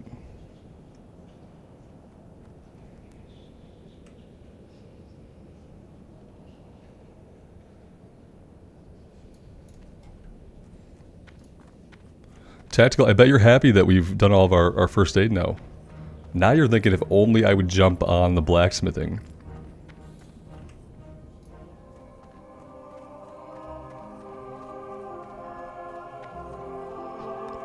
What I missed here, the Ascended asked if I would play the Elden Ring DLC. When we have a date for the Elden Ring DLC, I am going to do an Elden Ring playthrough on this channel. When we have a confirmed date.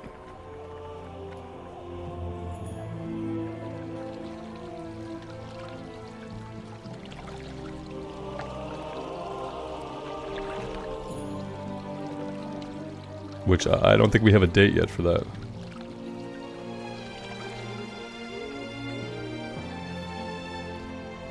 It's an amazing game, and I need to get good at it.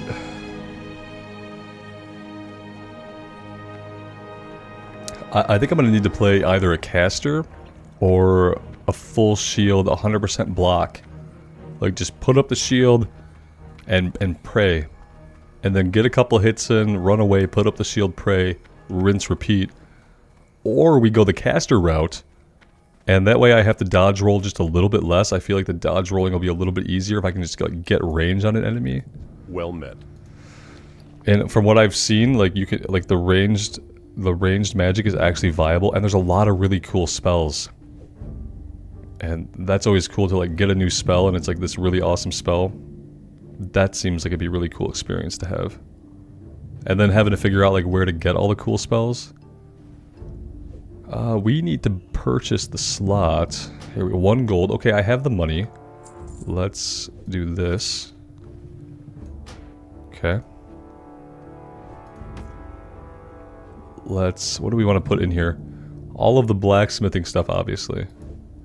Because that's what Tactical wants. He wants us to shove it in the bank and then forget about it. I'm gonna grab the wool though, yeah. Yeah, we'll grab the wool. And we'll do that at least.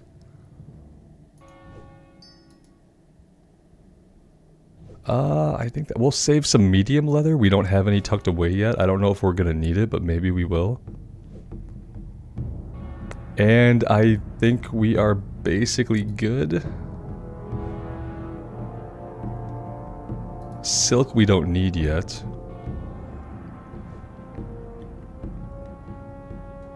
Donate the linen. Because we should keep the wool, right? You want to donate the linen? Well, how much do we need for that? Or we could sell it.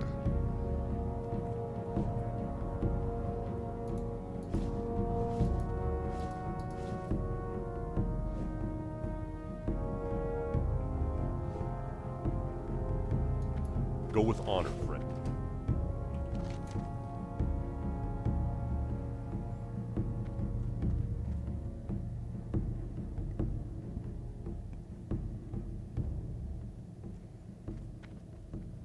Stacks of 20 for the quest. Why am I not seeing the quest?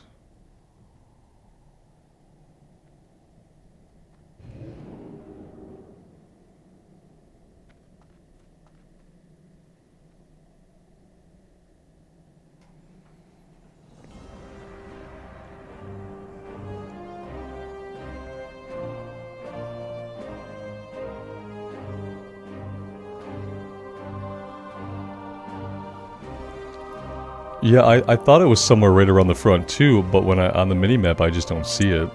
Let's take a look. Here we go. Greetings.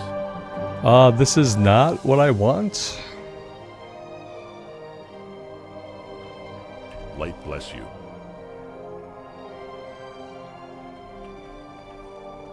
Jaquez.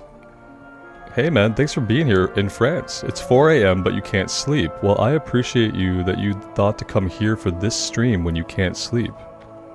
I really appreciate that. I hope you can get to sleep, especially if you have to like wake up in the morning. Because for you, it's morning right now, man. Near the mage trainer. Okay, we'll go. Oh, it's nice and dark here. I hardly ever get to play WoW at night.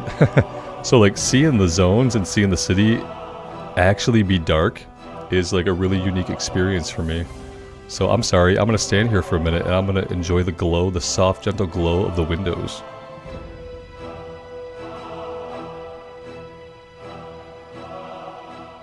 Mark wants to know if I'm a Upper Peninsula Michigan or low. I'm Lower Peninsula. I am on like the very outside edge of what we call southeastern Michigan. Yeah. That's about as close as I can pinpoint you. And then I also lived in Missouri for 8 years, so we lived in Kansas City. But besides that, I've lived in Michigan my whole life. Well, not my whole life, because when I was a kid, we were stationed. My parents were in the military. We were in Texas, and then we were back in Michigan by the time I was 4.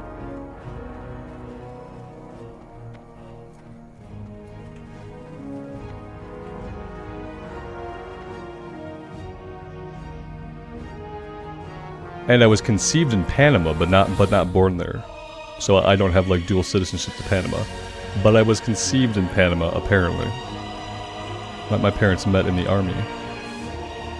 What are you looking for?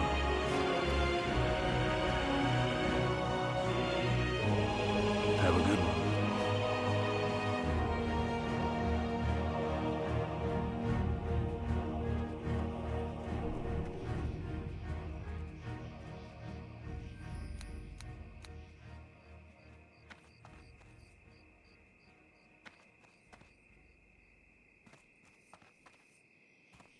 I feel like I should be able to see this NPC, but I'm getting tired. And oh, look, you're up here.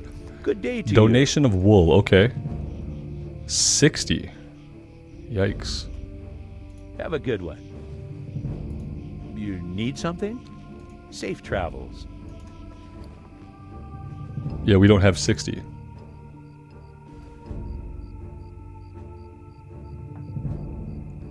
Is there a linen one? Because I've never seen a linen one.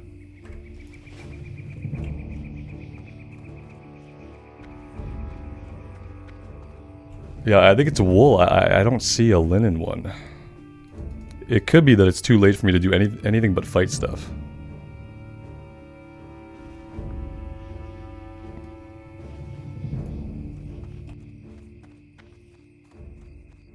Should I turn the linen into bandages before selling it, or should I just outright sell it? Is it going to sell for more if I If I do, I don't want to do the 140. You know what? I think we're just gonna vendor it perhaps. Yeah, I don't think I want to take the time to craft it into even though that would probably be optimal. You know, I think I want to sell it. I want to get out to Westfall tonight. I want to fight those Murlocs.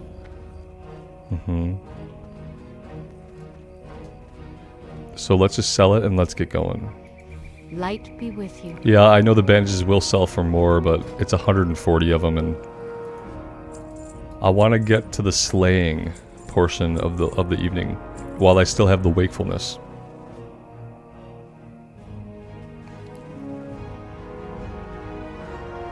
What is this? This is stam strength. So it's like a switcheroo of what we have. It's a little bit more armor. I think we're fine with... I'll keep the strength over the stam.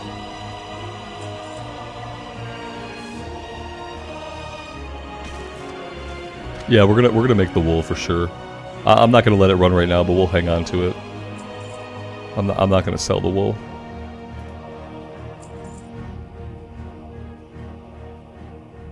We'll sell some of the bandages themselves. We'll sell the linen, or the regular wool. We'll keep a stack of heavy wool. We'll put that somewhere we can click it, I guess.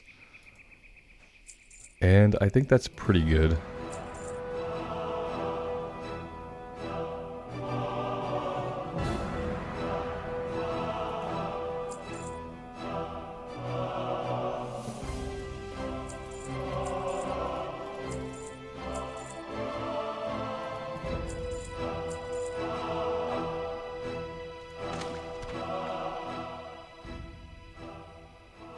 Mark, and an efficient player would definitely take the time to, like, if you're playing on your own, definitely craft them all up into bandages and then sell them that way. That's what you should do. But me, I'm going to be just a little bit lazy with this.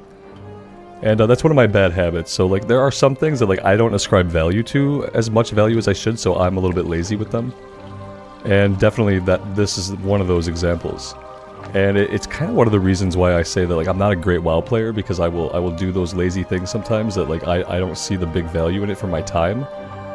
And that's not really the way to go. Usually you just want to do the efficient thing, especially in hardcore, but I feel like we have enough gold. Like, we're not really hurting for cash.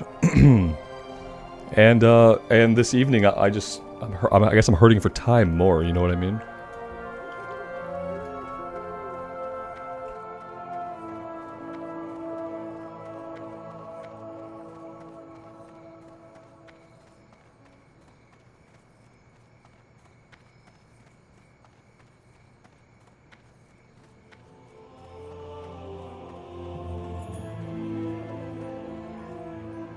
King's honor, friend. Go with...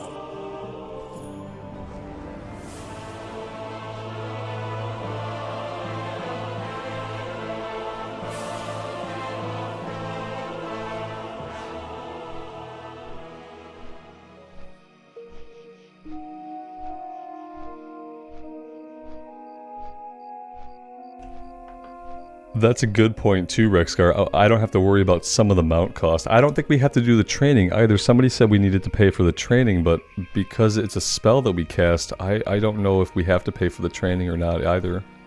I'm not really sure how it works in Classic Era for the Paladin.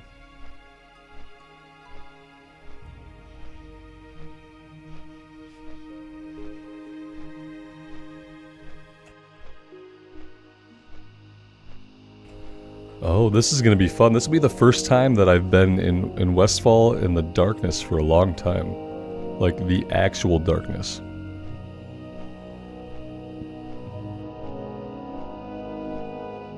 Free training and mount for Pally and Warlock. Now, does the Warlock have to do some kind of difficult quest line to get their mount?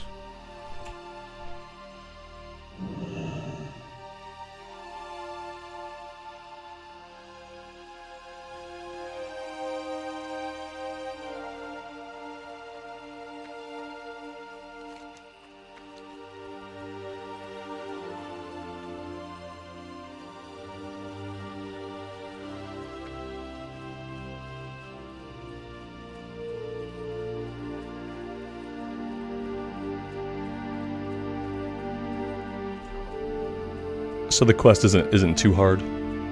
It's not like an elite quest that I would need to group up with like 5 people to get completed or anything like that I can't do in hardcore.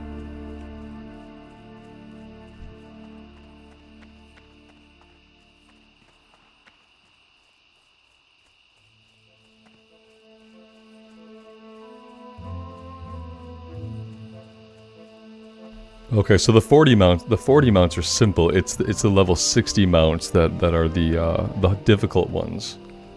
Unless you just wanted to pay for the regular mount and the regular training. With gold, I guess you could do that too for 60.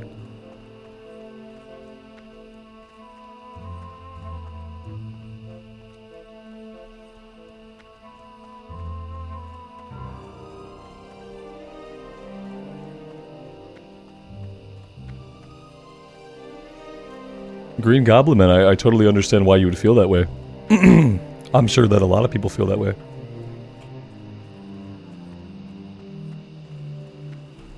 Sorry about that. I think it's mainly just like, it's just a choice, you know what I mean? Like, there are pros and cons. But yeah, it's all up to personal preference mainly. At one point I would have said the exact same thing. You know, before hardcore I think I would have said like Wrath is kind of like the ultimate, like that's the pinnacle of classic, right? Both like aesthetically and the classes the point the classes got to and the systems. Like, so I definitely know how you would feel that way, because like I have felt that way. And I think like maybe I would still feel that way if I hadn't been enjoying hardcore so much, because like hardcore kind of reattached me to classic era and really reminded me of all the very special things that are about classic era that don't exist in other versions of the game.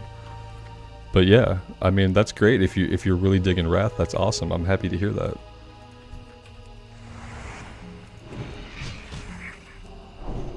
Yeah, we do need the dungeon finder, right? I will love Wrath too for everything that Wrath is. As soon as I can have the dungeon finder, because what I would really love to do is just like a crap ton of hard modes, you know what I mean? I want to do those 5 mens, heroic plus, in the LFD, and if I can sit there and do that all day, like there will be days where I'd love to do that. So yeah, please give us LFD.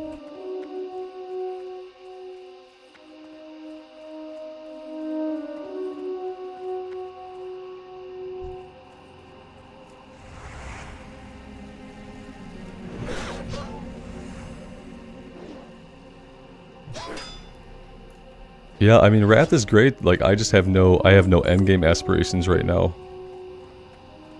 So in that viewpoint, it's hard to think that I want to level up a character from scratch and stuff. So I'm gonna do the Tauren Warrior. We're gonna level him up in a recorded series and keep that going and get him to max level. And then once he's at max level, you know, we can do some streams where we run some dungeons and do some endgame content. But preferably, I'd like to do that with the LFD tool in the game, just because that's going to get us groups a little bit faster. Sometimes a lot faster. Weston Burger says Westfall at night is beautiful. I totally agree. Westfall is a really beautiful zone, just like in general. But being able to come here at night is really something special. The sunset time too, if you can get into Westfall when the sun is at its most sunset-esque, that's like a really amazing time to come here.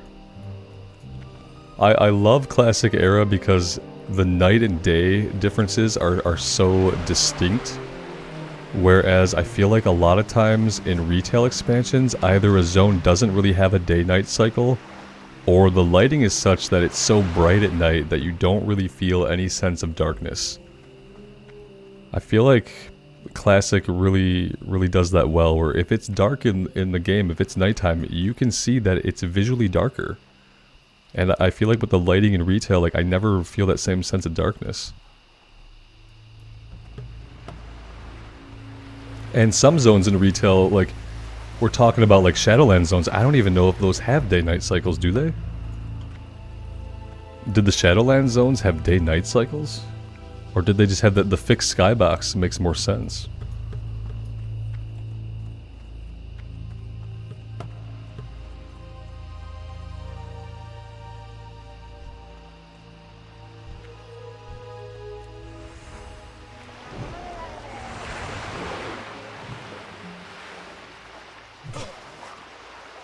Yeah, we get to actually see the lighthouse beam. Look at that. How cool is that? And if you never play at night, you never get to see it. I almost wish that WoW would have a day-night cycle built in similar to what Final Fantasy does, where like every half hour is a full day cycle. Well, I don't know if it's a half hour, it could be 10 minutes. But they have a day-night cycle built in, so like no matter what time of day you play in reality, you will get to experience the zone in daytime and nighttime and sunset and sunrise. And part of me has always wished that WoW had a system more like that, where like if I play for an hour, I'm gonna get to experience all the lighting in a zone, so that I can really appreciate like the beautifulness of every part of the skybox.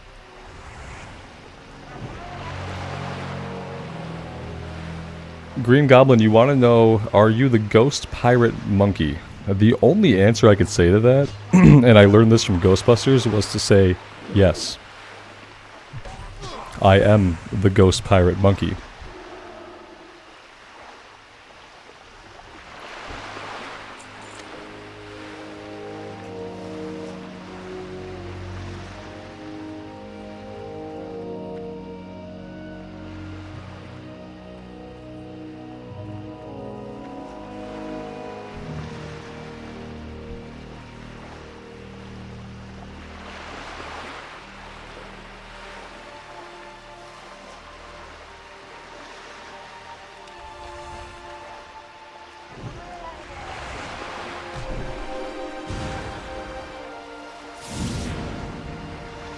Tactical Warrior, don't worry about it, man. It's getting late for me, and words are definitely hard for me right now, too. Reading them and speaking them. And typing them would be even harder for me, so I get it.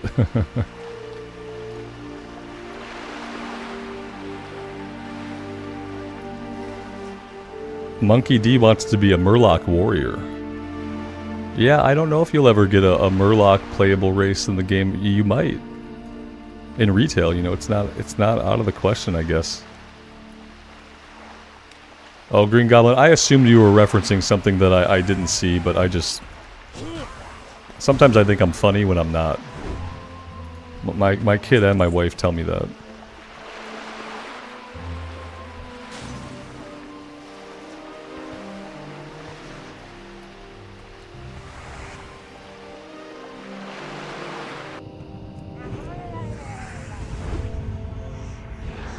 Right, and that makes perfect sense, yeah.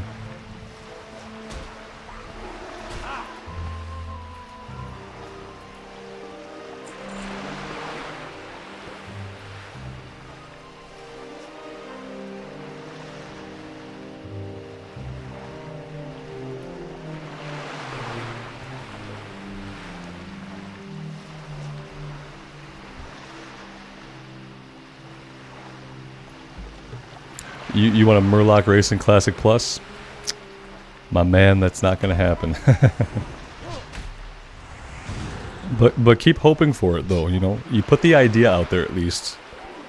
Shoot the idea out into the collective consciousness, and, like, maybe more minds will pick up on it. And maybe one day you'll get what you want. You'll never get what you want if you don't ask the universe for it, so... Make sure at least once a day you give the universe a really clear image of what it would be like. Don't just ask for it.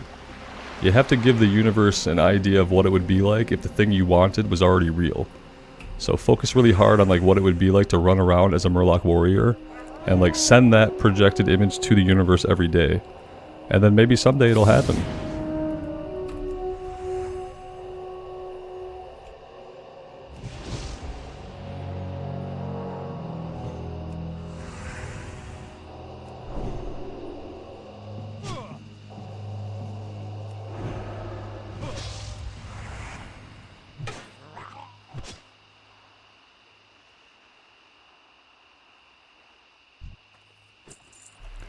There you go, look at that. Rexgar says, Azeroth at War, a new private server is in the works which will have all kinds of playable races, Murlocs, Ogres, Furbolg, etc. See? It happened. You asked to be a Murloc warrior, you put that thought out into the universe, and you can get what you want. You just have to break the Blizzard terms of service to do it. Sometimes we ask for things and we get what we want, but it's not how we imagined it, and I think this is that case.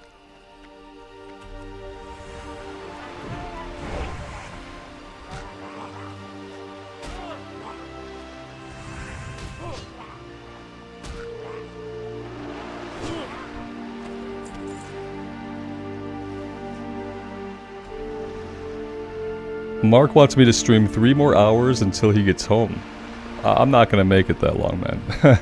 The fact that I'm streaming still right now is a testament to something. It's a testament to you guys. Because you guys are giving me the vibes to be here. I'm having a really great time, and I want to stay awake for it, you know?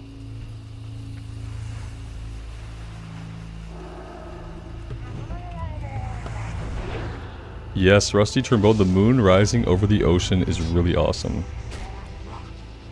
It's like, you can see that it's going up, yeah. And we got the lighthouse over here on this side, also very awesome. Yeah, we can literally watch it rise.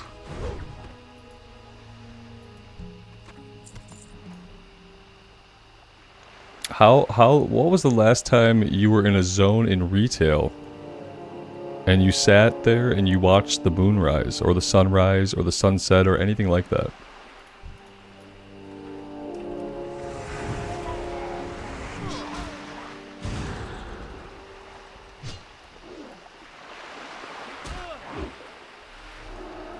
Blood Moon, thank you so much. Thanks for being here.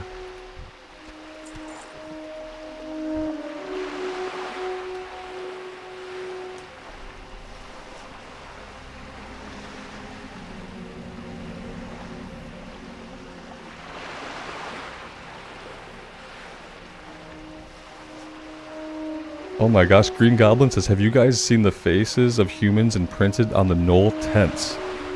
No, I have not. And that's super disturbing, and I'm gonna look for that next time I'm near a Knoll tent. Like, they stretch this flesh out and like you can see the imprint of a human face. That's super dark. That's super Warcraft. So I'm gonna be having my eyes out for that.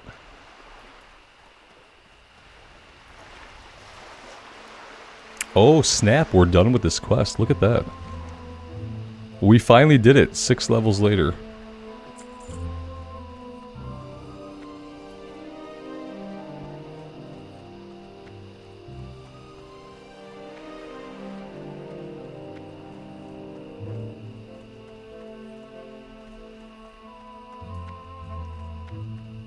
Clovey, thank you for that, man. I appreciate that. Thank you for being here.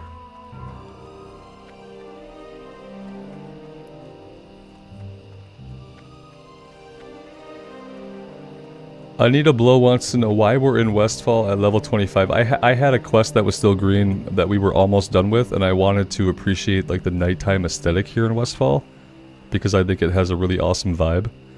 And I really like seeing the zones that we play a lot in the daytime. I like seeing them at different times of the skybox.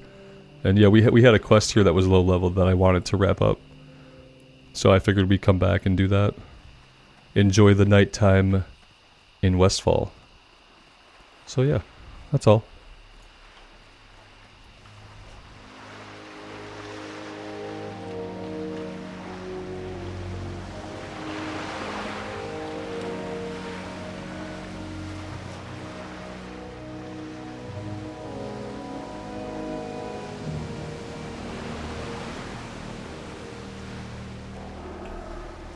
Blood Moon, yeah, we did get payback, you know, because this time we didn't die and we killed a bunch of them pretty easily.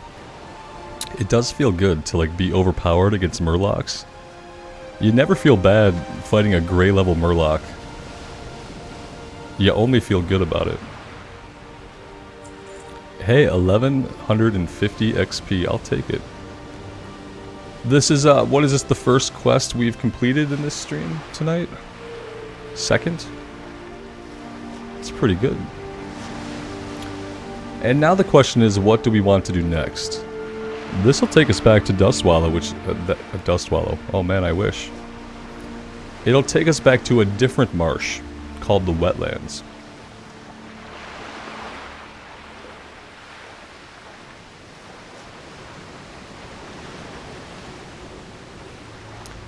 Monkey, because they're murlocs, man. I can't help it. It's because of how they treated me all these years, you know. I didn't start off hating them, but they kind of earned it.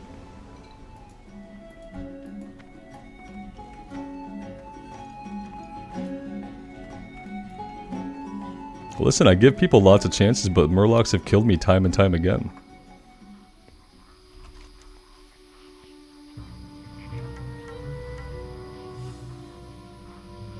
Oh, apparently we have a quest here to turn in that we just never turned in, so that's cool. Maybe we find out what this what is Fiora Longears? Oh, this is a breadcrumb to Dustwallow. We can't do anything in Dustwallow yet, can we? Why is it having us... Why is it having us go to Theramore as a level 20 quest? We can't do that, right?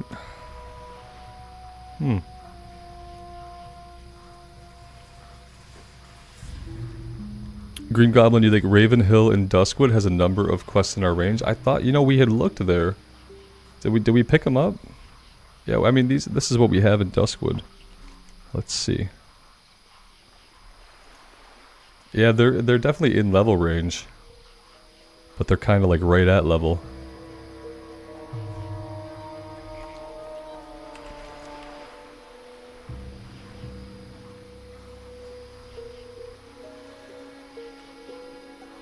We could maybe do some stuff back here.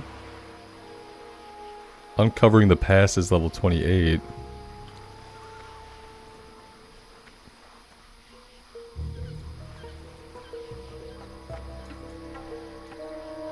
Wixie, thanks for being here, man.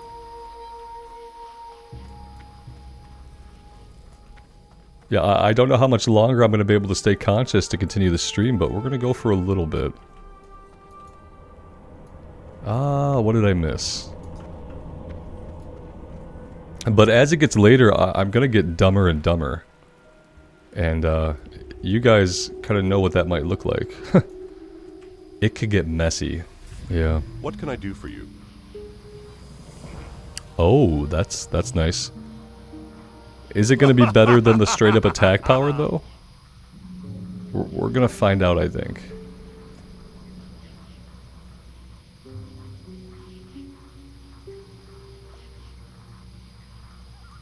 Light bless you.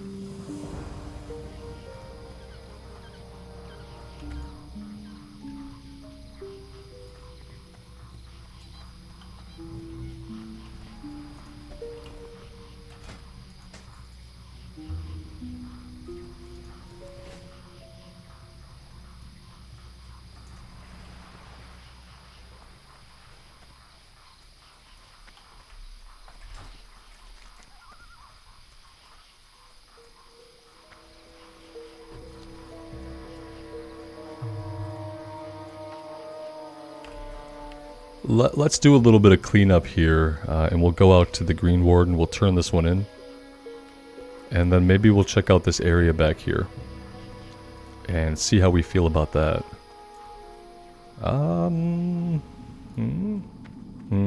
Right here. The Third Fleet. This sends us up the northern coast, doesn't it? Be careful.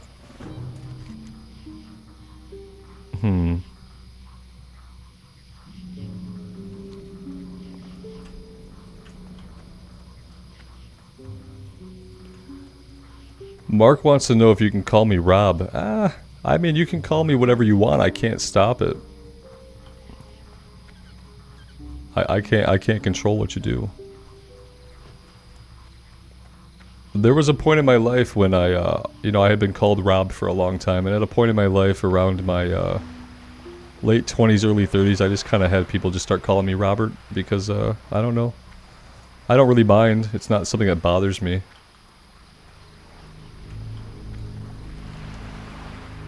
It just would be kind of weird for me because it'd be like a throwback, you know. It'd be a throwback to a different era. It was basically around the time I started working my corporate job that I asked people to start calling me Robert instead of Rob. Because I thought Rob was a little bit casual for the corporate environment.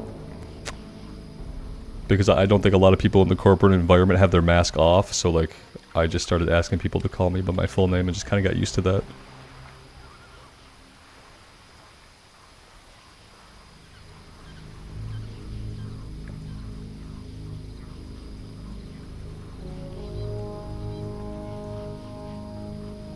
Blood Moon, let's just say I don't prefer Rob. But I don't really mind. Tactical Warrior, absolutely not Bobby, okay? Bobby Kotick. Bobby Kotick. See what you did there, man. You're not going to get away with it. My preference is definitely Robert. Or Rambles. That's fine too. Not Bobby though. Not Bob. None of the bobbing. Basically no bobbing. And then if we're not bobbing, then we're good. Not Bobby. No, only my grandma on my mom's side can call me Bobby. She was the only one that ever did.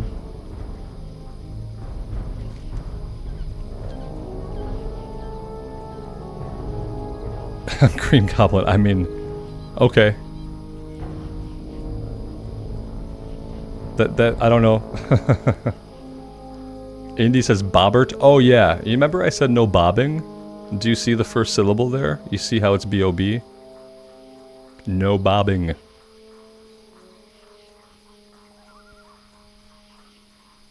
You guys all keep coming to the Bobbert, but I just said no bobbing, so I don't really know what's not clear.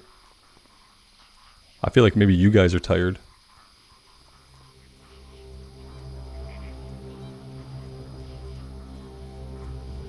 Mark wants to know how people get dick from Richard. Probably by taking him out on a couple of dates, being super kind and polite, respecting him and his boundaries, and like getting to know him over time.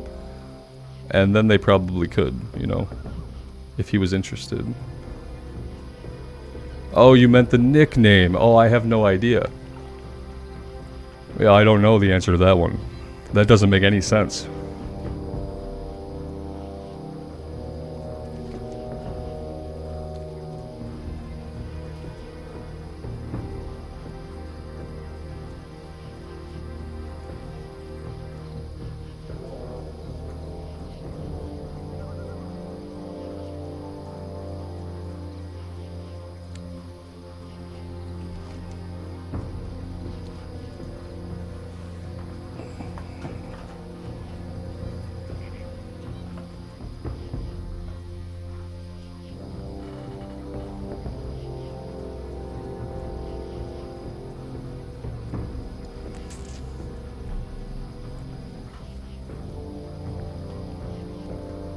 Yeah, Blood Moon, I should be careful. I'm kind of sticking to the road for that reason. Because I am getting pretty tired. I think we'll go to 11 o'clock, guys. I think I'm going to commit to 11 o'clock. And if I don't create a time in myself where I make a hard stop, what's going to happen is I'm going to get a second wind. And then I'm going to be on here for way too long. And I would probably enjoy that time immensely, because it would mean being able to hang out with you guys. But what would happen is that I'd have to like try to sleep in tomorrow, and the day would be a little bit of a mess. And I'm kind of like an order person who like kind of craves my day to like go on a certain routine. I want to get up at a certain time, and I'm like very attached to that kind of like schedule. But I could very easily be drawn into staying up way too late, so I gotta set a hard stop for myself, I think. Maybe eventually I'll get like more endurance for the nighttime if we do these evening streams and we kind of make them a little bit later. If I want to stay up like super late, I have to get my wife to do a hardcore duo with me, so that like I can keep her up too, and then it's not just me staying up super late.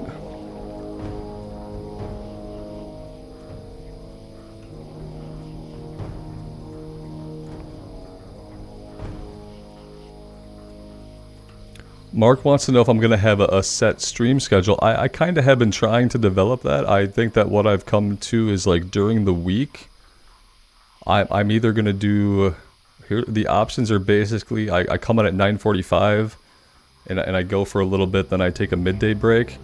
Or I'm thinking that I just come on at 11 and I go till 3, and then we do some stuff in the evenings when I have time.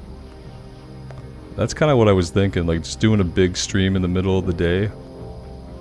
Maybe even like 10 to 3, depending on what I got going on in the mornings.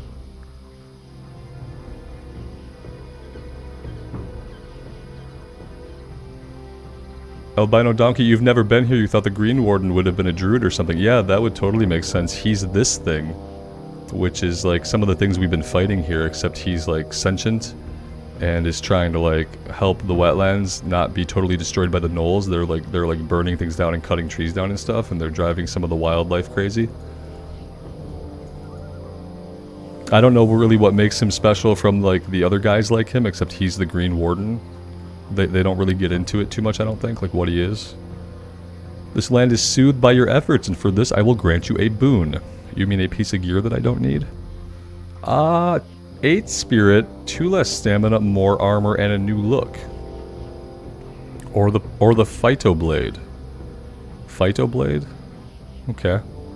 Let's take the Forest Chain.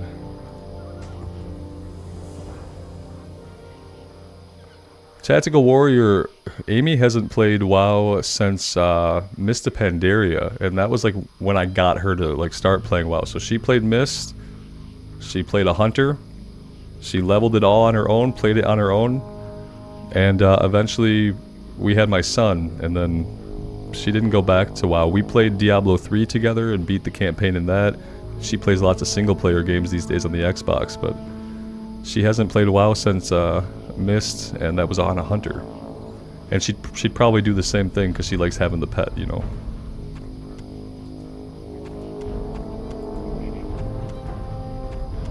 Though she could surprise me.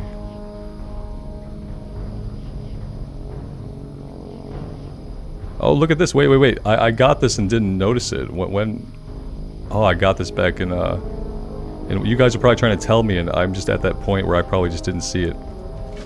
Well, darn. Okay, then.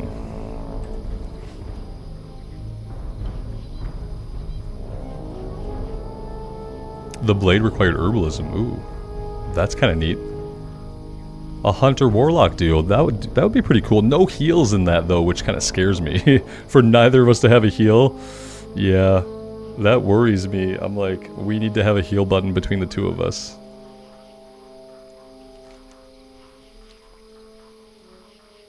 Mark asked if I have a favorite WoW lore or storyline. These days, man, I really don't. Unfortunately, retail kind of killed a lot of my interest in the lore and in the story.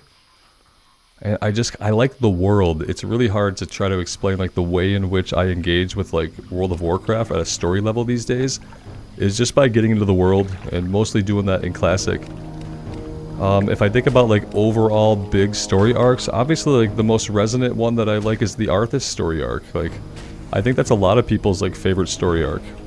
Is the Arthas story arc from Warcraft 3 is what really made me fall in love with the setting. Even though I had played Warcraft 2 and Warcraft Orcs and Humans. Like I liked those games, but I wasn't in love with the story and the lore and stuff. I really fell in love with Warcraft in Warcraft 3 with the Arthas story and all that stuff.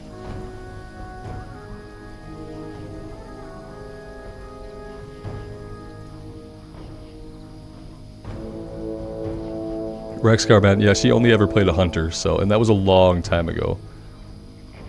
So, like, and I could get her to play, she has an interest in playing, but I'd probably have to let her, like, train up first. Because she's only ever played Mist, so that means she's never really played Classic Era. She's kind of a blank slate at this point, though, because it's been so long, so that's kind of good. Hunter Druid would be cool. Philip, yeah, my son is 8. He's played. I've had him play, and I've played with him, and he has an interest in playing sometimes. He has so many other games that are like more age appropriate that he enjoys, though, that I don't push him to play or ask him or prompt him. It's basically like whenever he thinks about it, I let him come down and play on my my old PC, and we'll run around and do stuff together in like a starting area.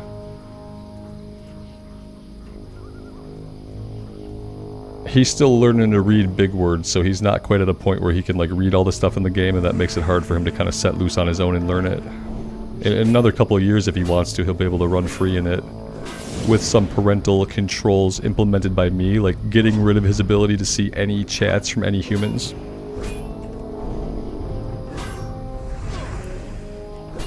Arthas did nothing wrong. I don't disagree with you.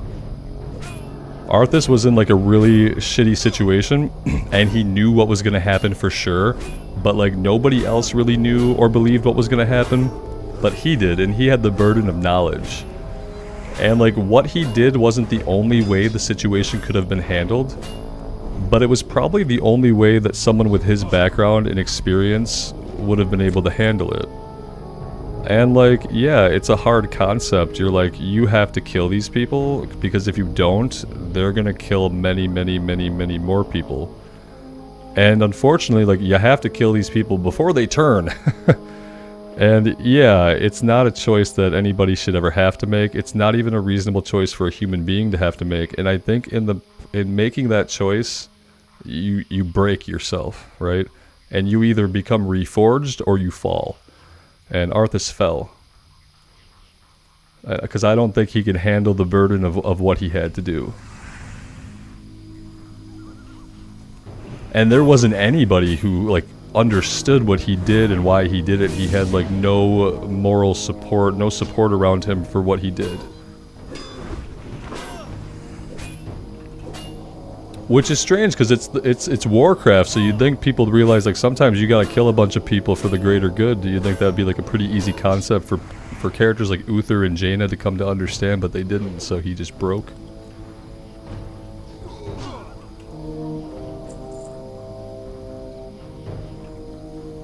Double Hunter. Yeah, we'd be competing for gear. Right, I would just let her have all the gear. That's the best thing to do when you're in a relationship.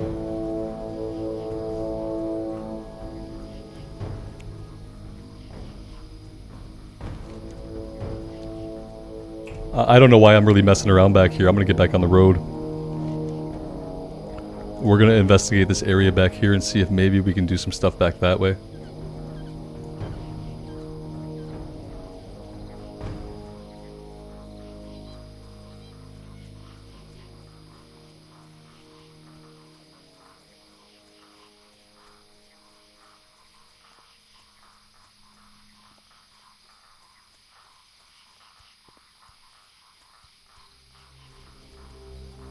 Yeah, I think like there's so many like powerful and fun class combinations.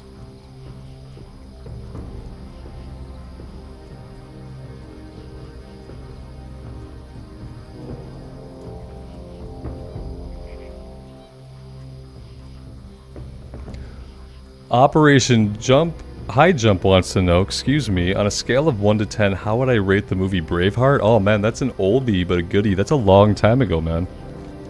I would rate it as pretty good at the time that I watched it. I can't really speak to it with like a modern eye or anything. I haven't seen the movie in well over a decade. I remember that I felt like I was pretty young, I think, when I watched it. And it was the grittiest, most realistic fighting I had seen. And I remember having a really hard time like watching the violence play out. But I remember being really engaged by the character and the story being told. So yeah, super engaging movie, really graphic violence. I feel like it kind of started a trend in like that kind of movie making to become like more graphically and realistically violent.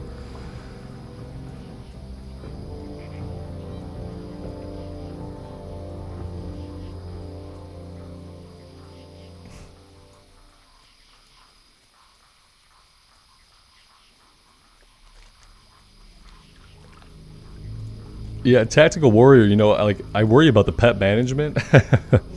I worry about it because, like, pet management was probably a lot easier in Mista Pandaria, right? I might get her to play something different. I'm sure I could suggest something that might be good for her, and she would probably just try it out and do well enough at it. Maybe she should be something beefy, like a Paladin. And then on her bar, I'll just put, like, all the bubbles on, like, the most easily reachable buttons. Kind of do it that way. Heal is obviously number 1. Lay on hands is number 2. Divine Shield is number 3. And then somewhere by like 4 or the F1 you get like your auto attack.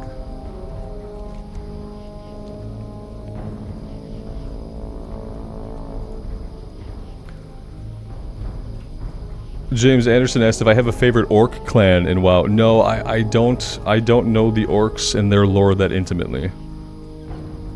Most of the lore that I've absorbed has been from either reading chronicles or listening to Noble's videos. But like not all of that info sticks, you know, just like the big parts. And they don't do a really good job in the game of ever really exposing you deeply to like the different clans and their lore in a way that can like stick in your head unless you like kind of research it a little bit and read into it afterwards. And some of the books probably do a good job of that stuff. The fan fiction, well not the fan fiction, but the novels that they put out in the universe. Platinum WoW has really fun lore videos. I've never checked out Platinum WoW. I've always been on Noble's channel for lore. I don't know why. I just kind of got stuck there, you know. I like him. I don't know if he does a lot of WoW stuff these days. I know he kind of fell out with Shadowlands a bit. I didn't go back there at all, and that's absolutely fine. Let's think about something else. Something a little bit lower level.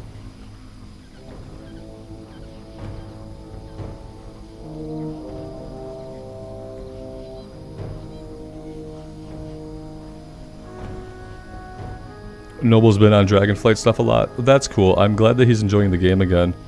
I remember how absolutely miserable he was with how bad the writing and the story in Shadowlands were. Like when Noble doesn't even get into your lore and your story and he can't make sense out of it and make it sound good, then you know that your story is garbage.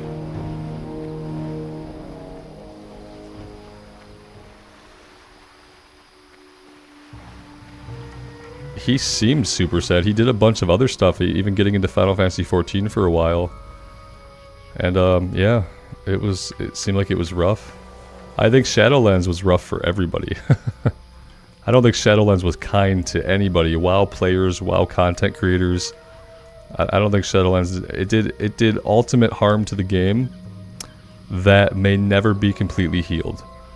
Because even though Dragonflight is doing really well, if you look at like the numbers of guilds that are clearing raids in the raid tier, and you look at past expansions prior to Shadowlands, the numbers are like, they were here, and in Shadowlands they were here, and then in the new expansion they're right here, so they came up a little bit. But yeah, I feel like Shadowlands really hurt the game.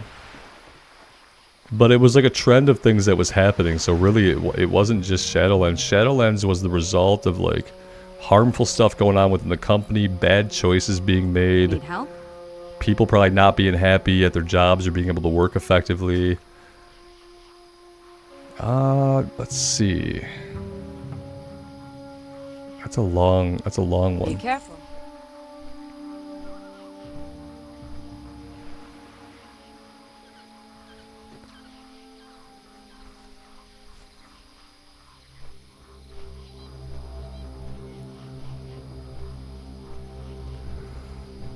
Yeah, I mean, here's the thing is like, I think maybe Shadowlands was worse than WoD. Because you get to have a really bad expansion, right? And that was WoD. WoD was an expansion that nobody really liked. It had the garrison feature, which was what nobody wanted. And then it only had like a couple of patches. Like it didn't have all of its patches. They cut a bunch of story. The story that was in the game made zero sense because of like the huge chunk of middle they just cut out. And it was a hot mess, but it was the first hot mess. So you're kind of like, okay, everybody gets one. Everybody gets one. Alfonso Moreno says, wow, he is even more real now. I was always real. I've always had to exist as long as I've been here, unfortunately. And I've had to have this face the whole time. Now you have to see it too if you're here. James, you say they cut a raid and 2 continents? Yeah, I knew that they cut the Shatrath raid. I think that's what it was. I didn't know about the 2 continents.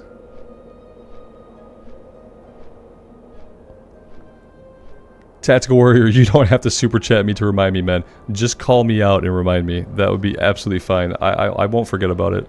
I'll take an excuse to go back to Westfall.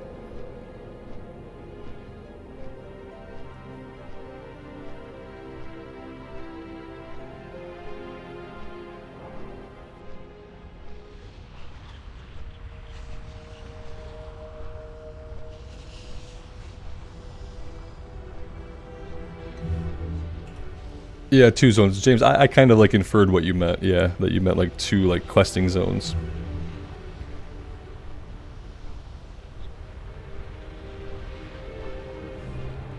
Yeah, WoD was a mess. And then like after that, I guess like you can't have another really bad expansion. And Shadowlands was the second really bad expansion that didn't get all of its content. That was so slow initially to release content that was painful. And then when they did release the first patch, it was Korthia.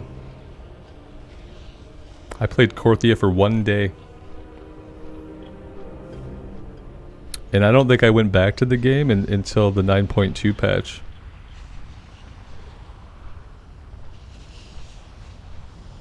Lael, I do remember the dance studio that was on like the back of the box as an expansion feature. Was it for BFA or was it for Wrath of the Lich King?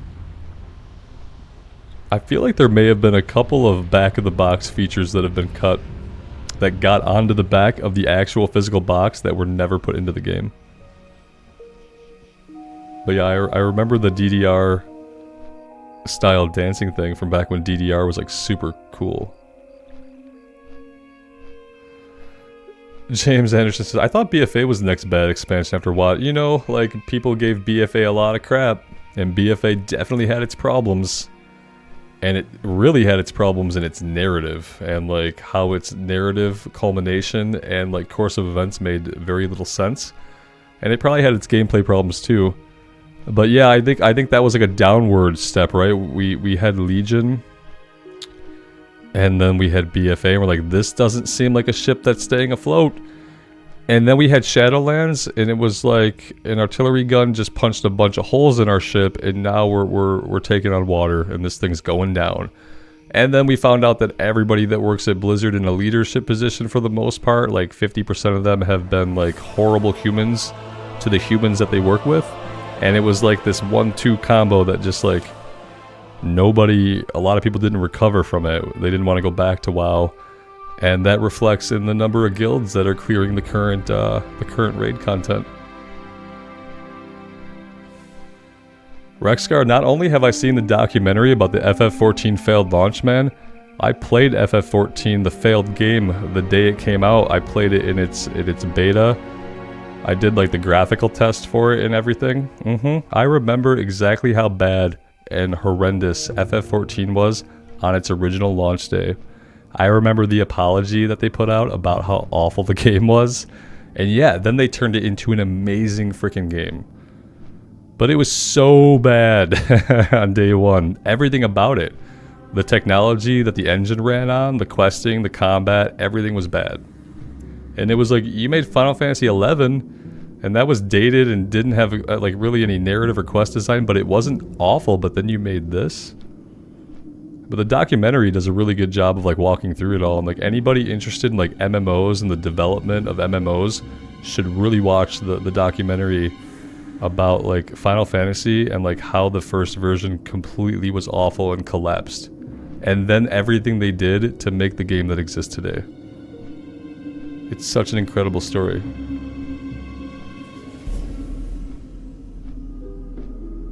Live Life Strong, hey man, welcome. Thanks for being here. The leveling is going still, and we're not dead. That's the best part about it. It's been good.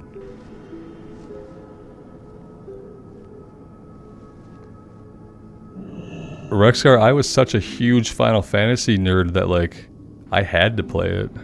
I didn't continue playing it long because like just from a technology standpoint it was so bad, and the rig that I was playing on then was probably also like, it was like part microwave, part gateway PC, part Dell. And so, you know, I couldn't run the game worth a damn, and it wasn't very good, but I played it, man.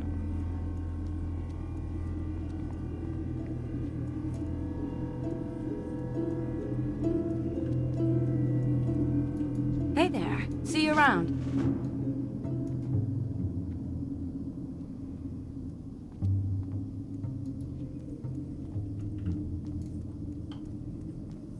Alright, maybe we can go do Blind Mary. Maybe we can do that. Maybe fight some undead at the cemetery. Need help? Farewell.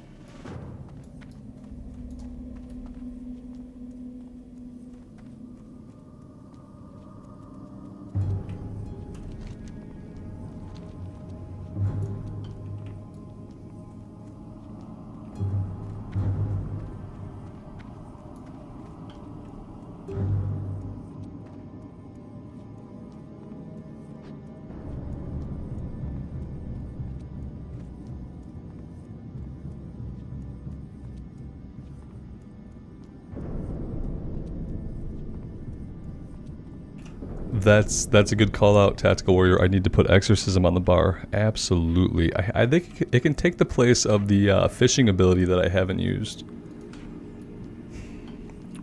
Yeah, maybe we should like do some fishing one of these nights. That would be okay. I should probably just go the right way too, you know, go in the right direction would be super smart. Mark, you couldn't beat Final Fantasy II on the SNES, so you never played one again? Now, Final Fantasy II on the SNES would have been Final Fantasy IV in reality, I think. Because then Final Fantasy III on the SNES was actually Final Fantasy VI, so I'm trying to get into my head. I think we called 4 number 2 when it came out, right? I know we didn't number them correctly. But yeah, I can see how it would be hard to beat one of the old school FFs. They were totally different, and yeah, the SNES ones especially. Philip Carter, you think Final Fantasy X was the best one? I mean, yeah, I can see how you would like Final Fantasy X. I think it's like a generational thing with Final Fantasy games. People who are a little bit older tend to like the older ones, and people who came into the series like a little bit later tend to like some of the newer ones. My favorites were 6. The ranking is Final Fantasy 6. Final Fantasy 7 and 8 are kind of tied. And then Final Fantasy 9. And then everything else... Final Fantasy 4 was pretty good, but everything else I can kind of take it or leave it. I do need to mite up, and I haven't been miting.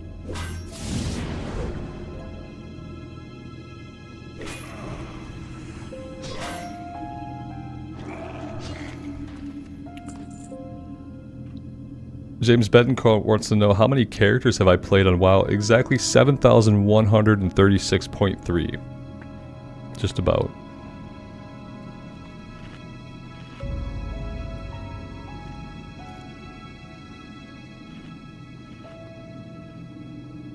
Steven, hey man. Not much, man. It's going good. What's up with you? You couldn't beat the Three Sisters. You know, the great thing about JRPGs, though, is like when I come up against the boss in a JRPG that I can't beat, I just go mindlessly grind on like lower level enemies like near that boss. You know, even if I have to go to the overworld map and just run in circles till I get random encounters, it was always like super easy for me to like just say, okay, I couldn't beat the boss, I'm gonna go grind a bunch of levels and then we'll see what happens. Once I learned you can do that, like that really opened RPGs up for me. I'm like, oh, I love that. I love that I can be too weak for an encounter and that I can just go grind. And I can get stronger and I can come back, I can try again. But I can see that like sometimes, you know, you don't want to grind, you know, like who wants to do that?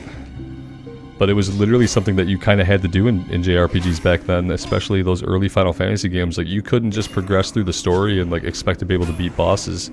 You had to grind in the overworld, you had to grind in dungeons. And it was just kind of an expected thing that they expected you to know to do. I remember like, yeah, getting to bosses and being like, oh, okay, well that's a hard stop. Didn't do any damage, got killed really quick. Okay, I'm underleveled.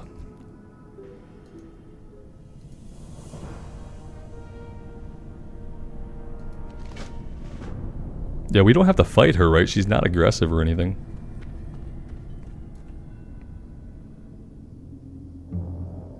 The pants match the cloak, but like nothing else. In like typical classic WoW fashion, you know. I like the gold chest piece we got going on, the scale mail.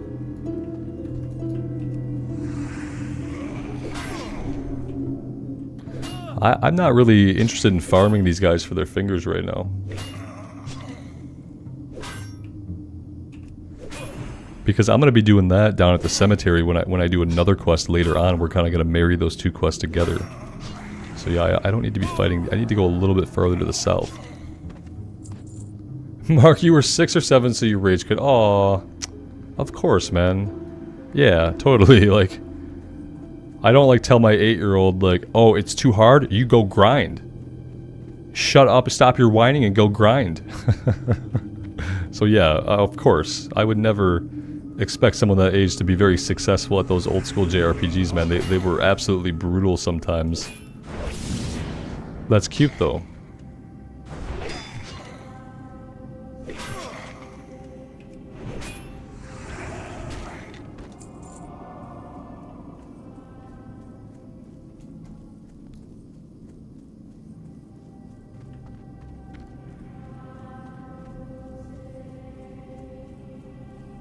James, do I recommend playing WoW on retail? I mean, I would always recommend if you like WoW and like, yeah, like try it out. Now, if you don't own like any retail, then I don't know if I could tell you to spend money on it, but yeah, or find a Let's Play and see if you like what you see. But retail's in a really great state right now for people who end up liking retail. It's just that usually people kind of fall, either they like one or better than the other, or they have a preference. Some people can play both versions of the game and they like retail and they like classic, so it all depends, man. But yeah, if you think you might like it, give it a try.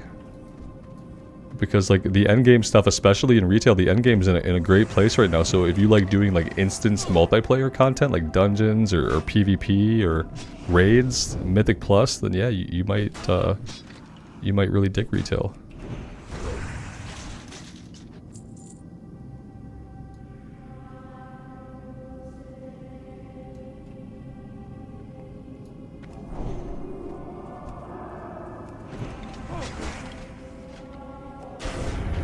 There we go. We used exorcism. It took a while. It took a while to use it, but I used it.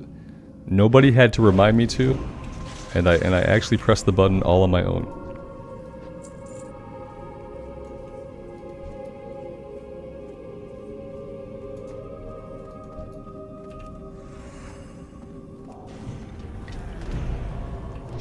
That might be chunking through our mana though. 85 mana?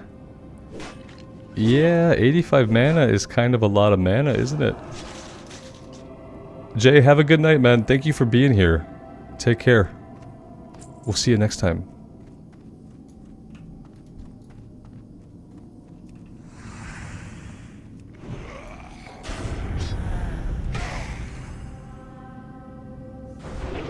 Static Display, hello, man.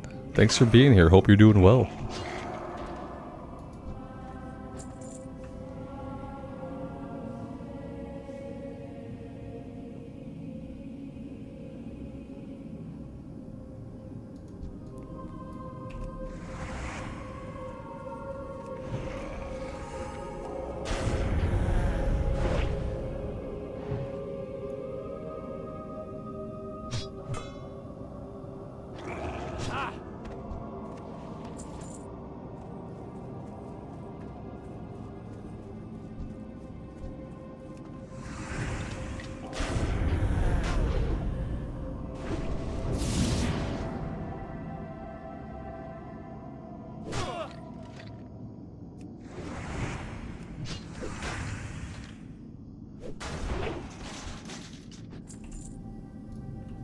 And guys, I do realize that I went past my 11 o'clock hard stop, and what I'm going to do is I'm going to finish this quest. We are going to do the kill quest. We are going to finish that tonight. And then I think I'm going to have to call it, judging by my current level of feeling awake. But it's been a really great night. I mean, I wish I had the stamina to just like go at it all night. But I don't. I wish I did, because you guys are awesome.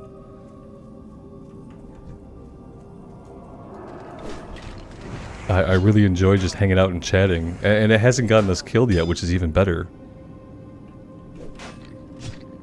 Second win, here we go! Just stretch it out! I don't think so, though. I wish it were that easy. I think the second win would probably come if I got to like 2 a.m. The second wind will probably come when I lay down in bed. And then the second wind will come. And then I'll have to like... I'll turn on one of Ko's Elden Ring playthroughs and kind of like start wrapping my head around some stuff maybe if I get a second wind too late.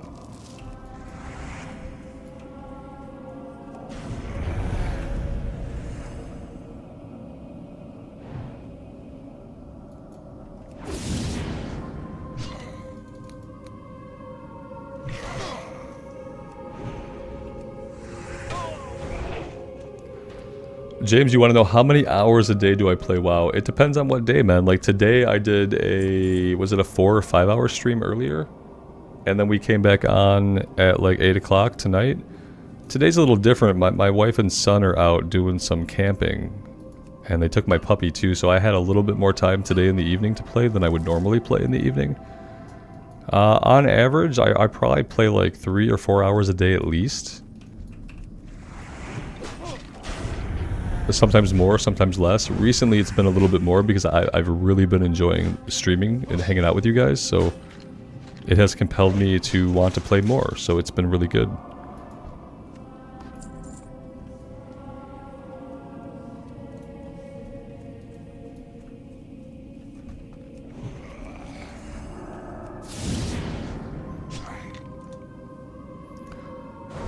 Blood Moon, I appreciate that. Yeah, I probably do need to rest. It's not the playing that's tiring me out, it's just the being awake since this morning. Beer or whiskey? Both? I don't know. Neither at the moment. But in life, sure. But usually red wine, like Pinot Noir.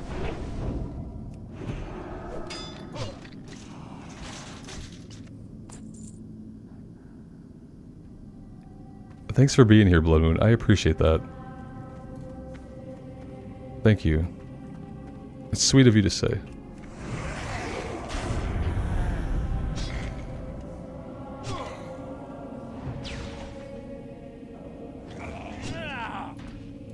Competing for the oddest question ever asked? I haven't had too many like super odd questions. People keep asking me how to remove stains, and it's like, I'll tell you how to remove a stain, but you could Google it.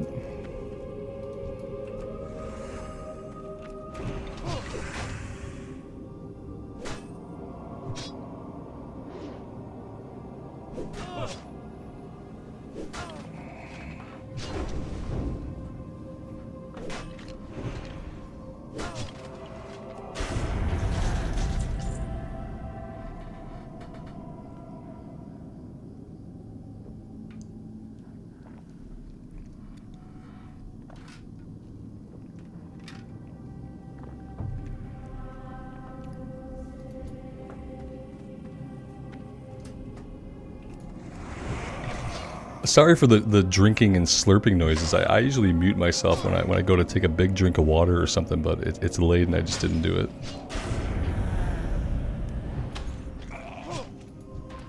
It's pretty slovenly of me, and I apologize.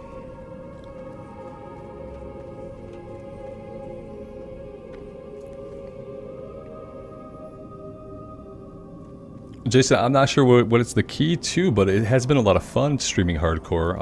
I really have liked it. And I feel like hardcore like kind of fits really well in the streaming format. If that's the key, I think maybe. Yeah, I think hardcore just fits streaming really well. But now that I've been streaming, I like it a lot. It's a lot of fun to hang out with you guys, and now I feel like anything would fit the format, kind of.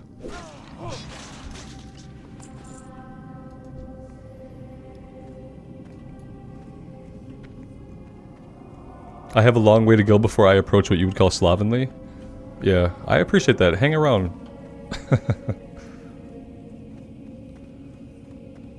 Mew965 says, "Oh my god, Robert's face." I do have a face. It's remarkably similar to my icon. And unfortunately for me, it's the face I have been stuck with my whole life, and I continue to be stuck with it. And now if you're here, then like for as long as you're here, you're kind of stuck with it too. So, yeah. Blood Moon, it's so great to be able to actually like talk to you guys in real time and to like spend some time in this game not playing it completely alone. That was like kind of my impetus in like setting up my streaming setup to begin with, and I had been planning to stream like in the future, because the future is what we tell ourselves when we're not committed to an idea yet. Because I was getting to a point where like without playing in a guild and playing by myself so much, it was starting to feel damn lonely. Yeah. That was definitely something that was in my subconscious, you know, driving me.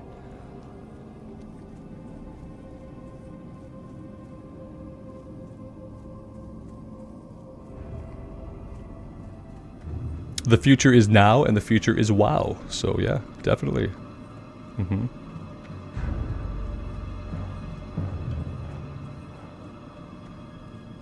Mew is, we just started streaming a couple days ago, so I don't think, like, nobody has really seen my face before. I mean, I put a few pictures up on Discord because I don't really care if people see my face. I have some pictures of me and my puppy that I think you might be able to see my face in, but other than that, there hasn't been really an opportunity to see my face. Mike says, oh my god, Robert is still streaming. Yeah, we did the afternoon stream. I came back at 8 o'clock to do an evening stream. And I told myself we had a hard stop at 11, and we've managed to go a little bit past that, which has been okay. We are turning in some stuff here, though. We are going to be ending the stream, like currently. Hello. Because I could sit here all night, and I can just keep playing until I literally lose consciousness, because you guys are awesome. But the responsible thing to do is going to be for me to get myself tucked into bed pretty soon. So I'm going to have to do that. Thank you guys for being here, though. I've had a great time. I probably say it like all the time. I'm like a broken record, you know? But this has been really awesome, and I really appreciate you guys. Go with honor, friend. Was there a cheese question? I'm probably missing, like, funny questions. I didn't see a cheese question. Now I'm, like, regretful. And I might not be coherent enough to stream up in the chat and find it. But now I'm at a hard stop on ending the stream because somebody mentioned cheese. Alright, well, send me all of your cheese questions next time, and I'll answer as many of them as I can. And yeah, until then, guys, I'm going to park it here. Thank you all so much. Oh man, this has been good. I really do love it. It's really fun. We're going to be back at some point tomorrow, probably maybe around like 10 or 11 a.m., maybe earlier. I'll try to put something up on the page and get it scheduled. But if you don't see a notification or anything, just go ahead and just check around 10 or 11. We'll probably be on around then, if not earlier. So yeah, take care of yourselves out there in the real world, guys, and take care of each other. And we will see you back here again very soon. Bye for now.